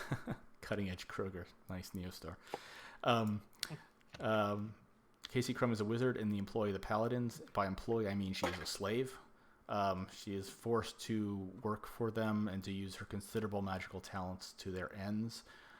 She is carrying a garden hoe because, as we discussed last week, wizards in the employ of the Order of the Carolingian Cross are often forced to use ridiculous mundane objects as their focuses, mainly because their taskmasters have a nasty sense of humor. So in order to use her power, she has to carry around a garden hoe, and it's humiliating. But, she does what she has to do. And in the first issue, this is the team that invades the hedonistic cult that has kidnapped a group of girls. It is Adobe leading them as they try to rescue the innocents from evil. So there we go. That is the characters in a nutshell. So real quick, I'm going to go ahead and spin up the game for tonight. I'm going to play StarCraft 2. And the cool thing is that I actually made a squad modeled after the Mythoverse. So you'll get to see. That's not StarCraft. That's XCOM. Did I say StarCraft? Never mind. Yes, you did. You said Ah. StarCraft too. Never I was mind. about to say. Never like, mind. I Never didn't mind. think I'm that tired. game can do that. XCOM 2. XCOM 2. Matt and I were in Discord when you showed it to us. Well, I misspoke. In my brain, I knew I was talking about XCOM 2, but I, for some reason, said StarCraft 2. Fail. Yeah, I failed. Whatever. What are you going to do about it? All right. All right. Play. Start XCOM 2. XCOM 2. There, you happy? Yes. God damn. I've been up since Now, 6 what are a.m., you man. I'm gonna allowed do, to fight about it? misspeak. Yeah, I know that feeling. Been it. All right. I once worked a job where I had to get up at 4 a.m. Yeah, that sucks. All right. Let me just turn the volume down so it doesn't overwhelm everything. Okay. All right, so look at that. There's Adobe right there. I configured it so that she will always be a ranger with a sword, obviously. That's appropriate. So I'll be right back, guys. I just got to take a quick break. Chat amongst yourselves. If we were gonna go by RPG classes, though, Adobe is without a doubt a paladin. Yep. Definitely a paladin. The closest match I could find here was a ranger. I did try to, like, as for fun, I tried to make Maeve into, like, I tried to put her into a D&D class, and the one I definitely think should be, what was it, a druid, I think? I honestly think with her abilities, she fits a rogue build better. Yeah, maybe like, rogue, but maybe very, very small partial druid-like abilities because of her changeling, race. Well, I'm sure Pathfinder has an art. Yeah. Could I don't know, I mean, like, definitely do a I would say so. multi-class for that. Do something with I guess a rogue with an assassin specialization with a little bit of magic. Is that? Yeah. Yeah, some light magic. Like she might know like the number of spells she might know would be like she could count on one hand. And, Honestly, Dan had me a bit excited there for a moment. StarCraft 2, like, come on, great game. Althea, without a doubt, is definitely a wizard class. Yeah. What do you, although I have to ask, like, wait, there's like several different. I don't know. No. Matt, you know her better. Yes, I do. So I mean, like there's several different types of magic users in D&D. There's like wizard, there's wizard, sorcerer, warlock. Which do you think fits her the best? I just got back. Who are we talking about? Oh, we were just like talking about like D&D classes for the Mythoverse. Oh, no. It was witch I was thinking of. I was told she wasn't a witch, even though her having a familiar fits that like perfectly. But I'm thinking Pathfinder though. Well, the thing about the characters that she's based on, cutting folk of European lore, mainly British, and they were not considered to be witches because they tended to be witch hunters. Yeah, but I So mean, like, with the familiar, like in this, but with her having a familiar, if you were to put that in D&D terms, what would she fit best? Well, witch at least in Pathfinder. Now, I'm not familiar enough with 5th edition to know exactly though. Looking over some stuff now, so wizards are pretty much homeschooled and taught. Sorcerers are magical creatures that sometimes aren't magical. Weird. But they were like born with power, and then warlocks who gained magic power from an external being. Oh wait, Okay, warlock. Althea as a warlock build. yeah. Oh wait, did Salem come in? Because I didn't. Yeah, Salem's in the voice chat right now. oh, Hey, Yes, Salem. I am. Hey, guys. Oh man, Hey, you were Salem. my favorite character in Sabrina the Teenage Witch. Poor guy. He must get that a lot.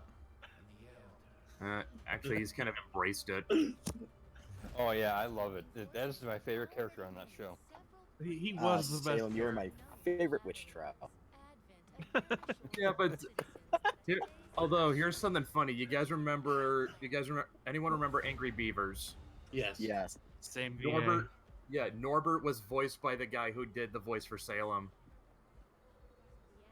Interesting. Nice. And to hear Salem tell it, they're basically the same character. They are. They really are. They're both snarky. They're both sarcastic kings. They're both That's, lazy. you know. Yeah, there you go. See? And they both love to eat. All right. So, in our first mission, we appear to have Leonore. There's Maeve. there's Lenore right there. There's Lenore Lenore. right there. Yep. Maeve. And who else? I think you put in Reese and else Smoot. think that Yeah, I put in Reese and Smoot, but Owen Wilson.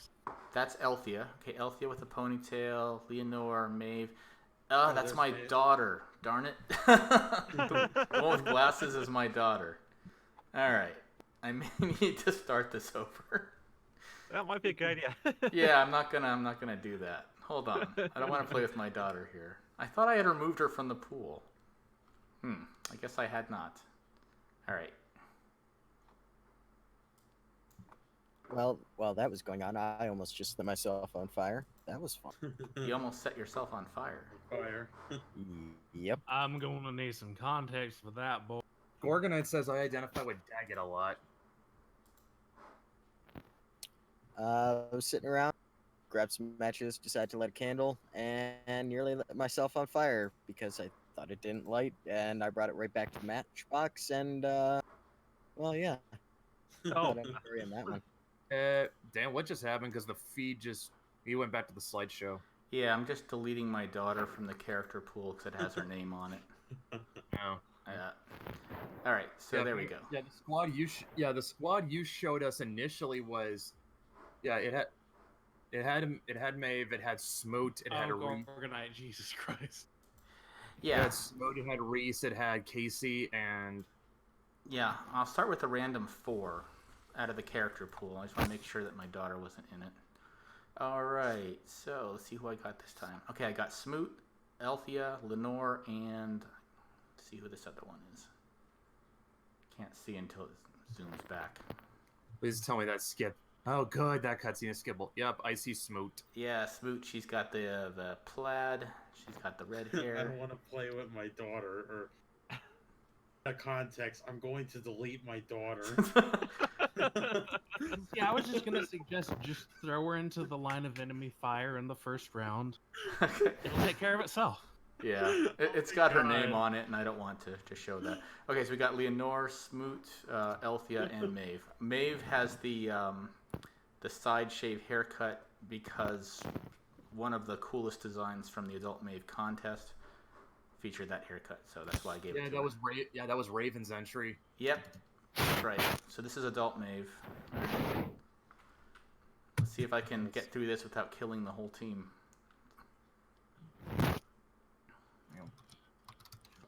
Whose mic is kind of like That's Salem. It's Salem. Sorry, There were a lot of really good entries in that con. Salem. If your mic's gonna keep is gonna keep picking up static. Can you mute yourself for that? Here, then I'll see what I can do. Okay. That's, I think. Yeah, we just. Yeah, the first squad always arranges itself so conveniently to be taken out with one grenade. It's like it's basically a gimme. All right. Yeah, I did. The funniest one, yeah, Neos. They didn't think I would do it, but I was able to make like a whole bunch of my friends' characters on City of Heroes. Brett can definitely agree with that. He tried to make Maeve, and I might remember it. Wasn't there a bit, like a really big kerfluffle with City of Heroes recently? Like, it turns out that they actually had the source code or something the whole time. Yeah, they had the source code, and people started making their own servers, and then that drama kind of go in because people were starting, I guess, to abuse those servers. Like, some of the, I guess it was more like, oh, you could come in here, or no, you can't come, and it was just basically, oh, this server is better than this other server, All right, I got eyes on I the just other thought it was pretty squad. disingenuous for them to have had that the entire time, know how much people wanted it, and then give them shit for having. Okay, so quick rundown. What in the context of the game, what does each squad member do, Dan? Right now they're all just rookies, so they don't have any special skills. They just have assault rifles and a frag grenade. Once they get some kills under their belt and some experience, they get promoted and they gain a special class. There are several different classes. Sharpshooter is the sniper. The grenadier is the heavy weapons expert. The specialist is the hacker/healer. The ranger is like the high risk, high reward assault class. They have a sword that they can use. But typically they do a lot of damage from close range. But that usually ends up putting them in danger. So what I'm doing right now is I'm setting up an Overwatch ambush. I'm putting the whole squad in Overwatch, which means as soon as an enemy moves into their line of sight, they get a free shot. So Smoot here is going to take out these three with a grenade. I can only reach one. Crap. Oh well, I'll take out one of them, and then they'll scatter for cover, and then we should get free shots on most of them. Yeah. All right. So there she goes. Toss the grenade. Boom. I've played a lot of RTSs in my day, but the thing with XCOM is it's always been turn-based, right? Yep, it's turn-based. Yeah. It's also It's also punishingly difficult. Yeah, XCOM 2 kicked my ass inside out the first time I played it. I consider myself a decent XCOM player, and I was not prepared for this at all. Like, even on its lowest difficulty, it's hard, right? Yeah. Like, your characters have a... Oh, damn it. Maeve's almost dead. I totally blew that ambush. That's another thing. When your characters die, they're gone for good. There's no getting them back. That's right. Oh no. There's no reverse snap to this thing? Well, you can save scum it if you wish. Oh, Smoot bit it. I can't believe it. I've never done this poorly on the first mission. I totally did not execute that very well. And the rest of the squad is panicked. Leonore is shooting at Maeve. Leonore just killed Maeve. Lenore, what the hell? Lenore killed Maeve. I am not gonna let her. Okay, I think that needs to be. That needs to be screen cap, so I do not let her. So I can't let her live it down. Okay. Wait, so was Maeve supposed to be a glass cannon? I just lost. Oh my god! I've never done so badly on the first mission. I'm texting that to Lenore. Oh my god! Well, in the first game, it was understandable, like in the prologue mission, all that. I don't think you're supposed to die in this. Mission. I haven't. I mean, typically you kill the first three with like a grenade blast, and then you just mop up the rest. But yeah, this has been terrible. I'm going to start over again. Let me restart. I just DM'd Cheater. Lenore. I just DM'd Lenore. Oh my god, you killed Maeve, you bitch. Yeah, I'm She's starting over probably gonna again. want some. She's probably gonna want some details regarding Context. that. Yeah, tell her to watch the stream at what's the Obviously. timestamp? Oh, hey, look, it's the hotel from North Korea. They finally finished. All right. Obviously, I'm gonna link it to her too. Let me do this a bit better this time. All right. Watch him lose and fear around. No, seriously, this is essentially the tutorial level. Orange Jesus did not favor you this day. Yep. And he's saying right now Jesus did not favor you this day. Yeah. Absolutely did not. Yeah. Well, I'm actually glad that happened, because that's much more interesting than just waltzing through the mission. I get to say that Leonora killed Maeve because she pissed herself with fear. So would you compare that to probably the first 5 minutes of a Dark Souls game? Yes. You know? Yes. Not wrong. Hey, Dark Souls isn't that hard because DSP managed to beat it. So Oh God. After him? he beat it after he.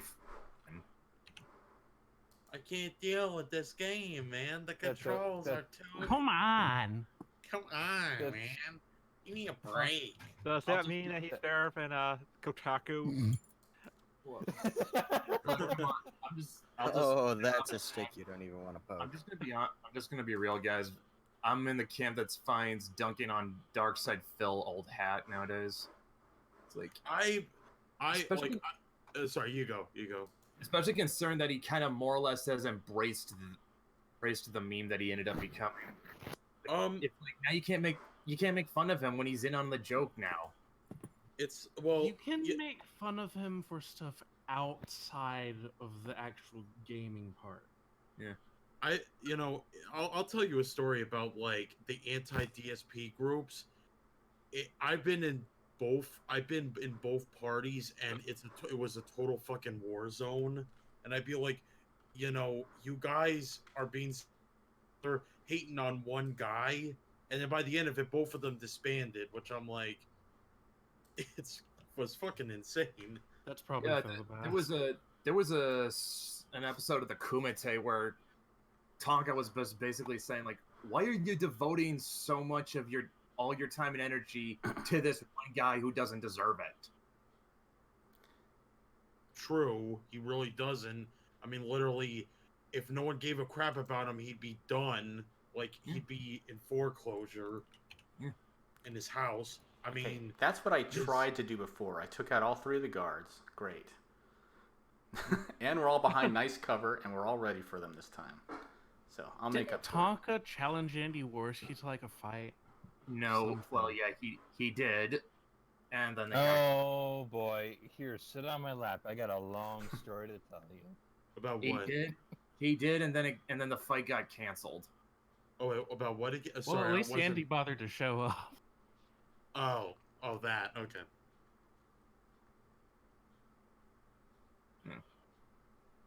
Salem.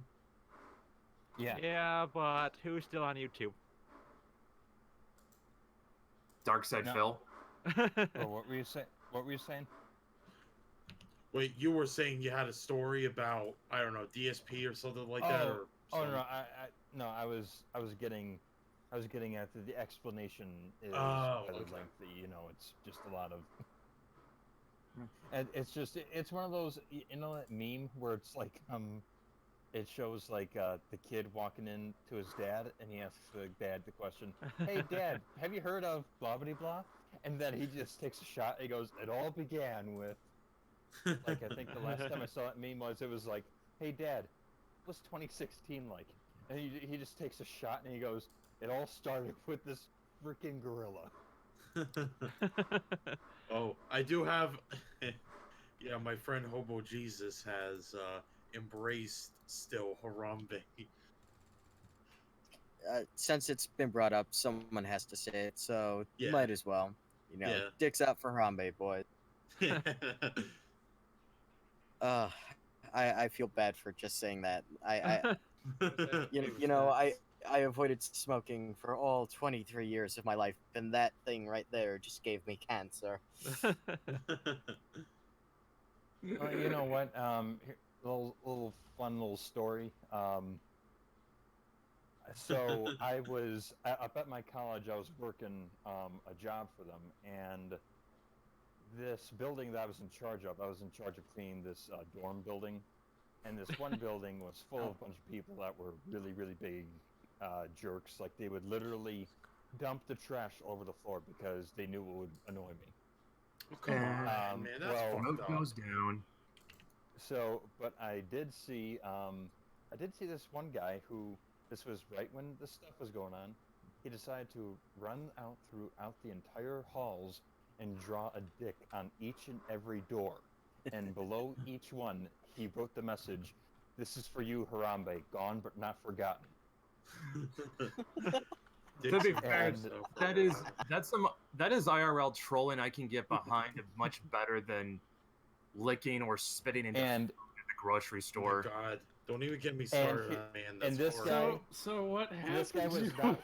This guy was not from building that he was doing this to. So he saw me see him, and he looked at me like, "Oh my God, he's gonna snitch on me." But you know, because of the way I've been treated in that building, I just told him, "Hey man, keep at it. I'll turn the other way." I just walked away. It's like fuck those guys. And so the people who ran the building were like, "Did you see who drew all the Dicks. Who drew all the dicks?" Yeah. I was like, "Nope." Ah. Oh wait, so somebody said, I think somebody was questioning about like, oh, what about the contaminated food? And if I would say, it's some bitch decided to lick some ice cream and now she's going to jail for 20 years. And unfortunately, it started some chain reaction. Now everybody's doing it, and they're all going to jail probably. I think I don't know if they're all going to go to jail, but I guarantee the best they can hope for is mandatory court ordered community service. You know, my European friends, they're like, does this public happen? endangerment, technically. Say what? Exactly. Oh, it counts as public endangerment. Yeah. Which is why they're going for that. Yeah, because they're contaminating the fucking food. They could have herpes like that one girl who's selling her bathwater. Oh my God. I think that story has been proven false. Fake. Yeah. Yeah, that was. I think that was fake. That Belle Delphine has herpes, but still, I mean, like, if anyone drank that, it's like and they felt sick afterwards. It's like, dumbass, what did you think was gonna happen? I will say though, she is speeding up some Darwinism, and I can get behind that. It's like, deserve life in the ISO cubes. Yeah, Judge Dredd, get that Judge Dredd shit going in there. But yeah, of course, it's not just food and drinks too. Some weird chick, whatever, also did it to mouthwash too, and I'm like, that's great. You know, I'm trying to remember. Remember the Batman 1989, like when the Joker messed with all those Yep. That's how it feels right now with this. It's like, and if like you see people starving and all that stuff, it's like yeah, because these idiots contaminate the food. Now we're all afraid we can't eat stuff. I mean, this actually happened. But... Oh, sorry, you go. Oh well, you know, so I live in Texas, and there's this local made ice cream called Bluebell.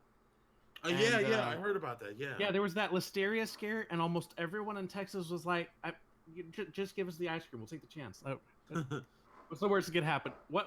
It's a deadly disease that can actually easily kill you. Like, yeah, I'll go for it. I'll go for it. Just bring it back.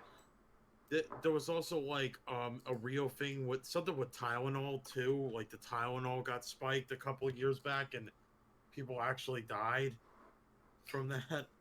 Yeah, I remember hearing about that and reading about it. What is wrong with people? They're idiots that want to get attention. That's all it is. And I'm like, you want to get attention by intentional. You know, it's how these idiots go. Like they give attention or they hate these people. Oh, I'm gonna try to take these people's lives. Basically, I don't think it's just coming like, down to it. yeah. I mean, yeah. Clay's right that it's a bunch that's people trying to get attention. It's just like people doing anything for like a few minutes of fame.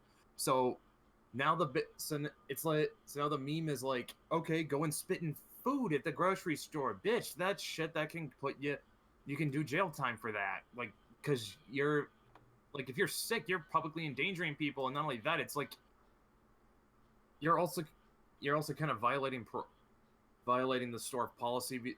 Like, that is stuff they can charge you with. It's like it's close to theft, I think. Yeah. Here, would you like to? Here's I unfortunately I did not take a picture of this, but I saw someone make this like the dumbest argument for this. Why this is all okay? And strap your seatbelts in. You're gonna love this. Yeah. Okay. Okay. Someone said. Oh shit! Here we go again. Yeah. And- Basically. Them do Well, was someone at said- it again. Someone said, "Well, you know what? When you love someone, you kiss them and put your tongue in their mouth, and you don't complain." What the fuck? And It's I'm like, not the same thing. It is not the same thing. There's Yeah, a little thing called exactly. consent. Yeah, I mean, that's like a completely. I mean, I'm not saying you're Ron Salem, of course. I'm saying to the other guy who said that thing. I'm like, you understand what you said may not relate to the thing. Like, you just basically tried to make another argument on consent. I'm like, that's disgusting. It's and not even. you know, another thing. I mean, That Perhaps person that- should not I mean, reproduce. this just- Yeah.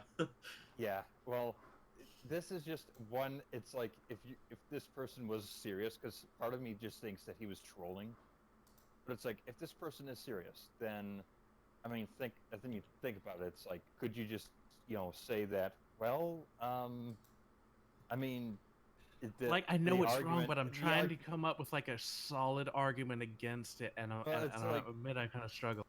It's like if I'm gonna make an argument against it, besides that's dangerous and disgusting, it's like, but if you're with someone and you're constantly doing that with them, doesn't your body naturally build up an immunity, so you don't have to worry about getting, you have less of a chance of getting sick doing things Yep. like that too.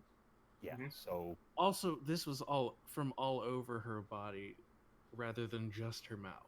There's that to consider. Mhm. Yeah. Okay. Yeah. And then it was like, why are we so disgusting nowadays? Like Like we're this- not even mean, or we're not even just annoying. We're just disgusting now. It's just like I I'm- said, the whole meme is just built around just seeing like how, I don't know. I think it's kind of like how there's a thing with like people who do tagging. Like, you guys know what I'm talking about, right? like tagging as in like the physical one, or the one where you tag buildings, kind of. Yeah, tagging. graffiti. Oh, Graffiti. Okay. Yeah. Okay. So the way you the thing with tagging is that you sort of build up a rep. You kind of get more. It's Okay, who You wants kinda to be get this more- rookie? Sorry to interrupt. Who wants to be this rookie? Who wants to Um, die? Pick me. I'm immortal. All right. yeah. Pick Salem. All right. Okay, you go, Brent. Yeah. Okay, so what I was gonna say is, like, in tagging, the way you sort of build up points, for lack of a better term, or like build up a rep, is that you tag area, like buildings or targets that are like more high risk. So like tagging like the side of a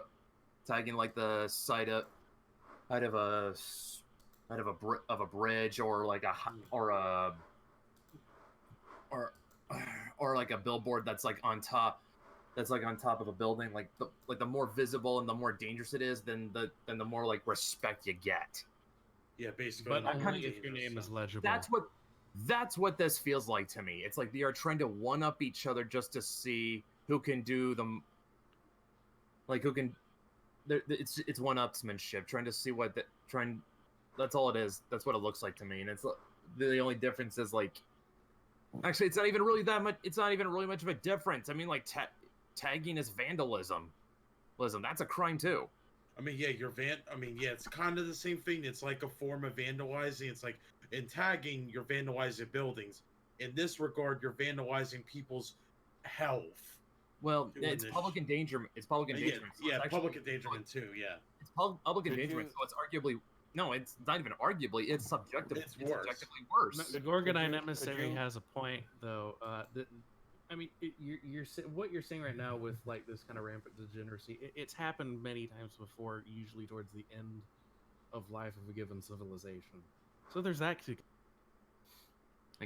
I suppose. I mean, like, I kind of remember, but it's just like that's what it is. It's like you got someone does something outrageous, and then everyone else sees, you know what? Hold my beer. I'll do that better. that's So, like could you technically consider it assault, in a way? assault. How like Like, Assault- you said, like, if I mean, you've without consent, you have put something from you towards another. yeah, like like they basically check you're Well, on no, the they're substance. buying it, aren't they? Well, here's the thing about assault, guys. I found out that assault does not necessarily mean it's physical. It's just harsh language.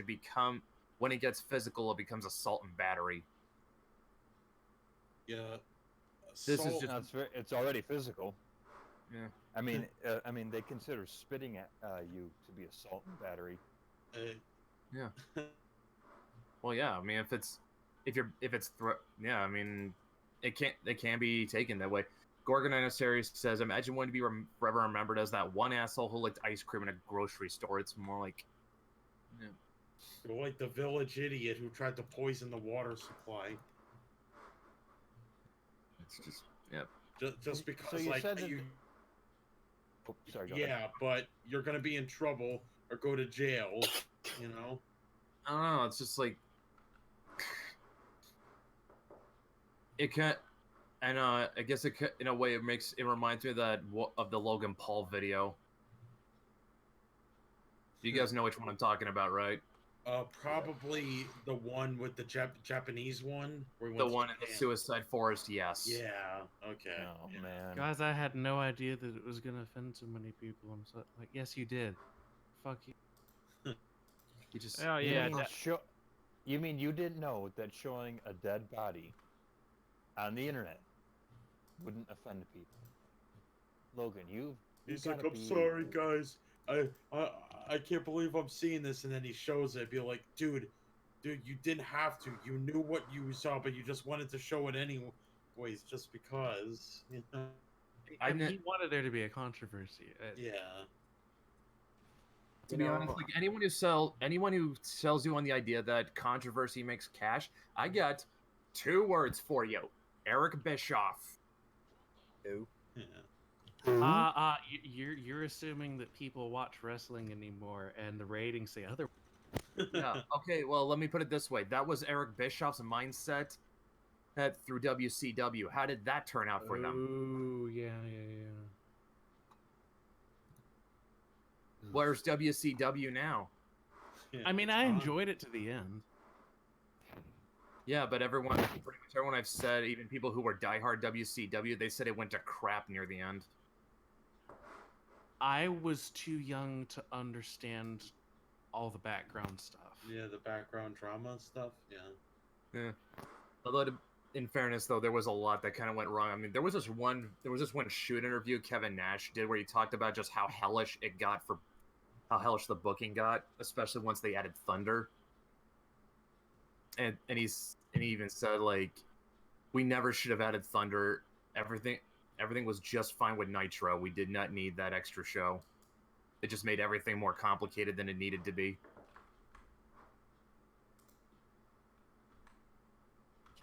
Honestly, I'm not gonna lie. After the past, I don't know. I think it all kind of really started around 2014 when the internet.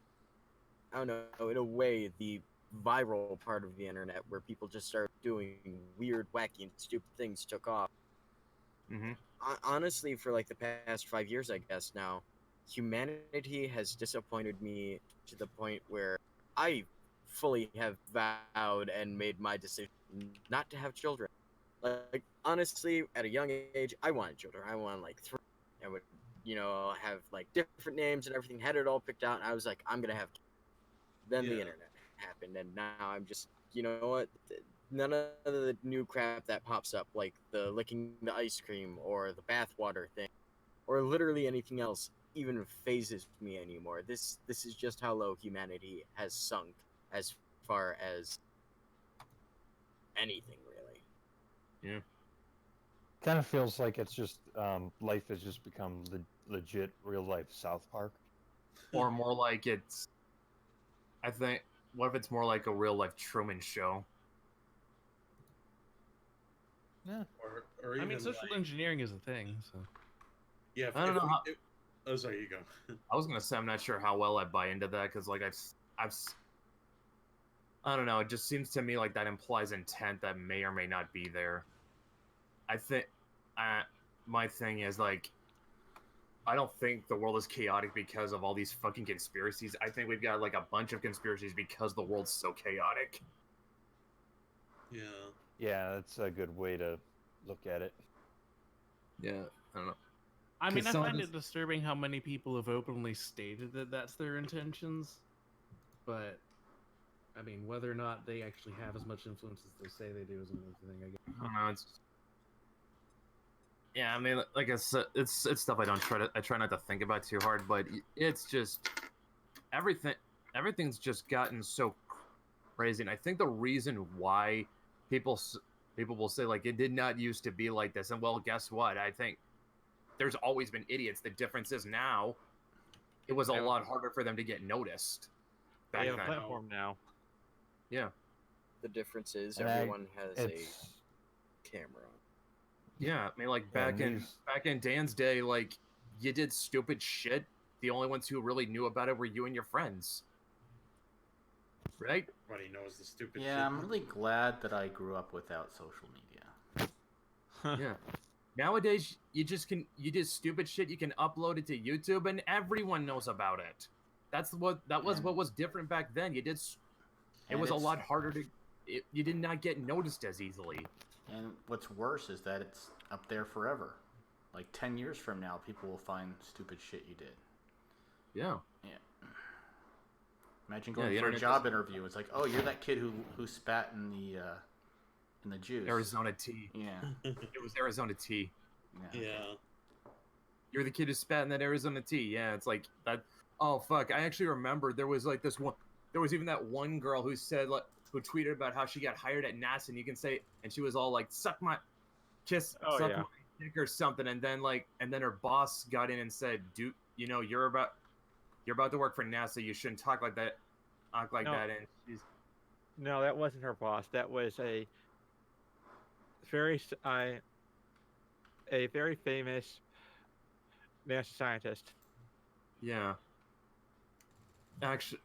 No, wait. Now I remember how she said I got hired at NASA, and she was all, and I think she said something like "fuck yeah" or something, and then and then the guy got in and said like you're about to work at NASA, you shouldn't talk like that, and she said suck my dick, and she's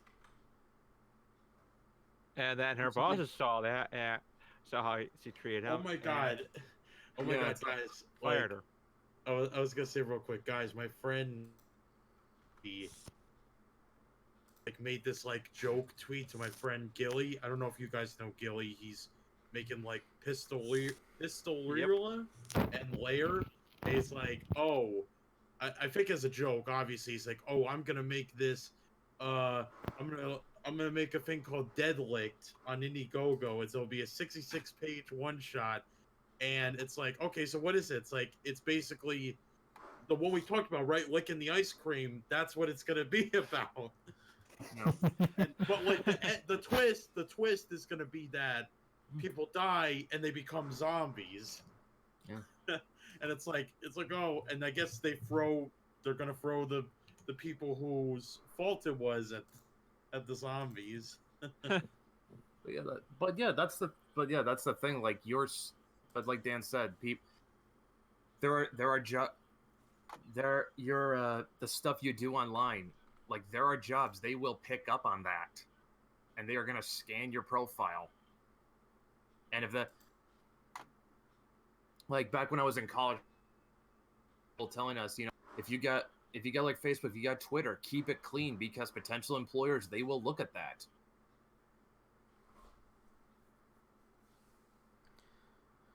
Yeah, I had a friend who was highly political on his Twitter, and he was about to graduate college.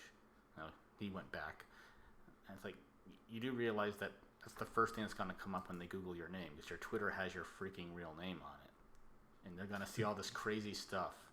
So yeah, he set his tweets to protect it after that. Okay, I guess that kind of makes sense. Like, you know, as long as it's not for tweet, you know, because I hate to say, like, most of the time when you protect your tweets, it's usually for really, or at least the people that protect their tweets, it's usually for very stupid reasons. Yeah. But yeah, it's just kind of the thing. I mean, like, if you are going to, Reese missed a flank shot with 90%. that is That's how XCOM is. that is come on, not Dan. the real Reese wouldn't Yeah, he wouldn't have it. The real Reese would never have done that. This is humiliating. This is why this game kicks my ass.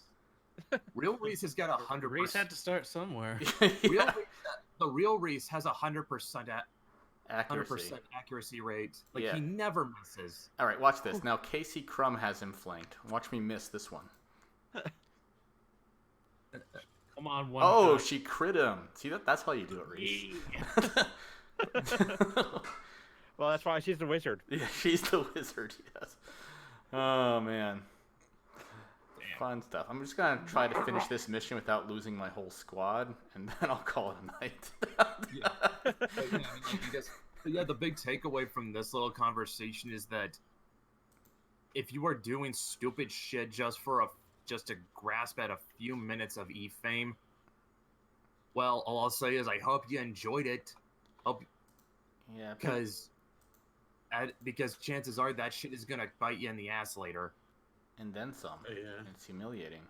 Like, I just, what put happens up- when I your just- kids see it? Like, hey, Dad, you spat into Arizona iced tea? Why? And you went to jail and now everybody hates you. Why? It's like, because I just wanted to get that fame, man. Yeah. They're like, why did you make me? Why am I in this world? It's your.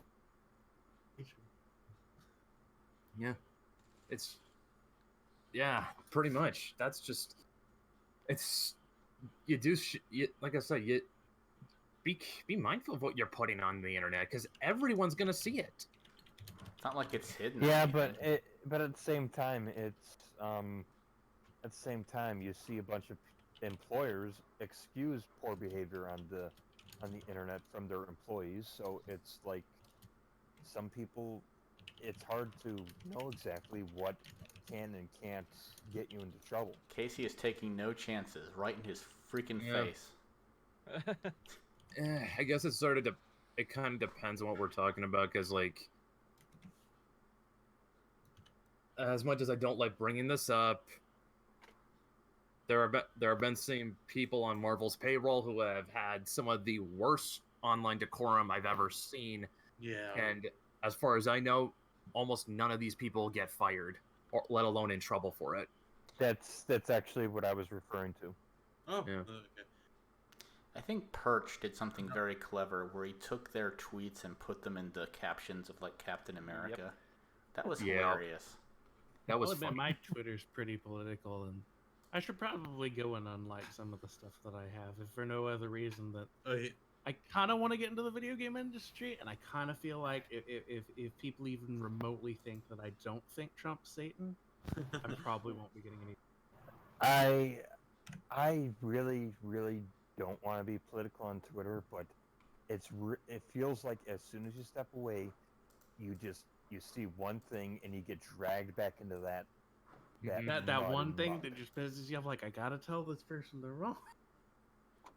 I can't. Oh God. I'm just sick and tired of the ego of a bunch of quote unquote creators nowadays, because it's like they don't even have an ego about like, hey, I got hired by Marvel or something. It's like even just little bottom tier artists or writers are like, it's like they have this sense of pride that they're a creator and that they believe in this certain ideology, and it's like, dude, uh, you're nothing. You're no better than anyone just because you have this worldview.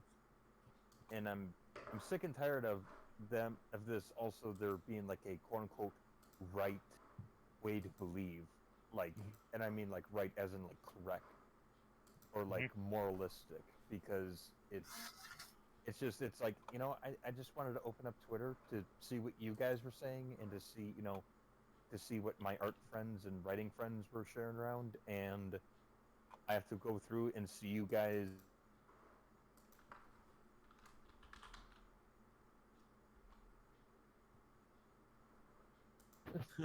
I'm gonna get mad. Yeah. Yeah. Okay. We are coming up on the end of this week's Radio Mythoverse, so I guess we'll go out with our closing statements. Dan. Yeah. Thank you everyone for coming. Heather, Gorgonite, everyone that hung out and chatted. Please make sure to like the video before you leave if you haven't. We will be here next week, same time, same location. And if you are in the Discord and you've been listening, feel free to hop in the Radio Mythoverse channel and say hi. We're more than happy to chat with you on air. And it's wonderful to speak with you again. Can't wait to get back to it next week. Mm-hmm. So, yeah. Yeah, and see you guys again. Yep. Absolutely. Alabaster, I'm glad that you're enjoying Adobe Kroger Knight Errant. Let me know what you think about it when you finish it. Oh, I will. Right now I'm on, it's right after Adobe's gone out with Jill and their friends. Oh, yes, that's where she gets seriously drunk. Okay. No, I'm sorry. I'm just laughing at Gorgonite's last comment. The later guys, never forget Kurt Cobain's greatest hit, The Floor. This is true. God damn. He's gonna do that every show, isn't he? Well, he now that he knows I- that I like him, I mean, he's gonna be doing that, I'm sure. But that's fine. I think even a more like crazier joke someone put in with Kurt Cobain is like his favorite two sounds are click clack. No, I can no. I got one. It was another Kumite where Killing Jokes said Kurt Cobain's eyes were blue. What else? As in he blew both his eyes out. Yeah. My brother was pretty terrible. He played Fallout 4, and you can name weapons in that. Oh He my got God. he got a double barrel shotgun. He named and it. he named it Oh, Kurt Cobain. nice. That's hilarious. God, come on. Because it already has Bane in the name, so you don't need to add any. Oh That is funny. God, I feel so bad. Me too, but it's been a while. It's okay to joke Tragedy plus time equals comedy. Yeah, about well, precisely. okay. Look, I was 4 years old when Kurt died, so I kind of missed out on the mourning. Dan has had over 20 years to get over it. I mean, to be fair, he gave me like one good year in high school, and then he shot himself. So thanks, Kurt. I mean, you made my senior year of high school really cool. But you did it to yourself, man. Sorry, but not sorry. Yeah. If he was shot by someone else, Somebody who struggled with suicide, I can say I sympathize with them, empathize even, but these jokes are fucking funny. I'm sorry. They are funny. I mean, we've all been in dark places in our life, but in the end, I mean, you got to stop and think: is this really worth never seeing the sunrise again, or never seeing like the person you love smile at you again? I mean, it will get better.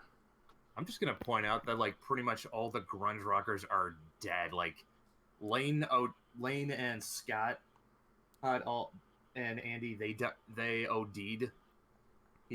Kurt and Chris killed themselves. The only one left is Eddie. Yeah, Chris Cornell's dead too. That's what I said. Well, that and what's his name? Foo Fighters. David. Oh yeah. Dude, everybody loves Dave Grohl.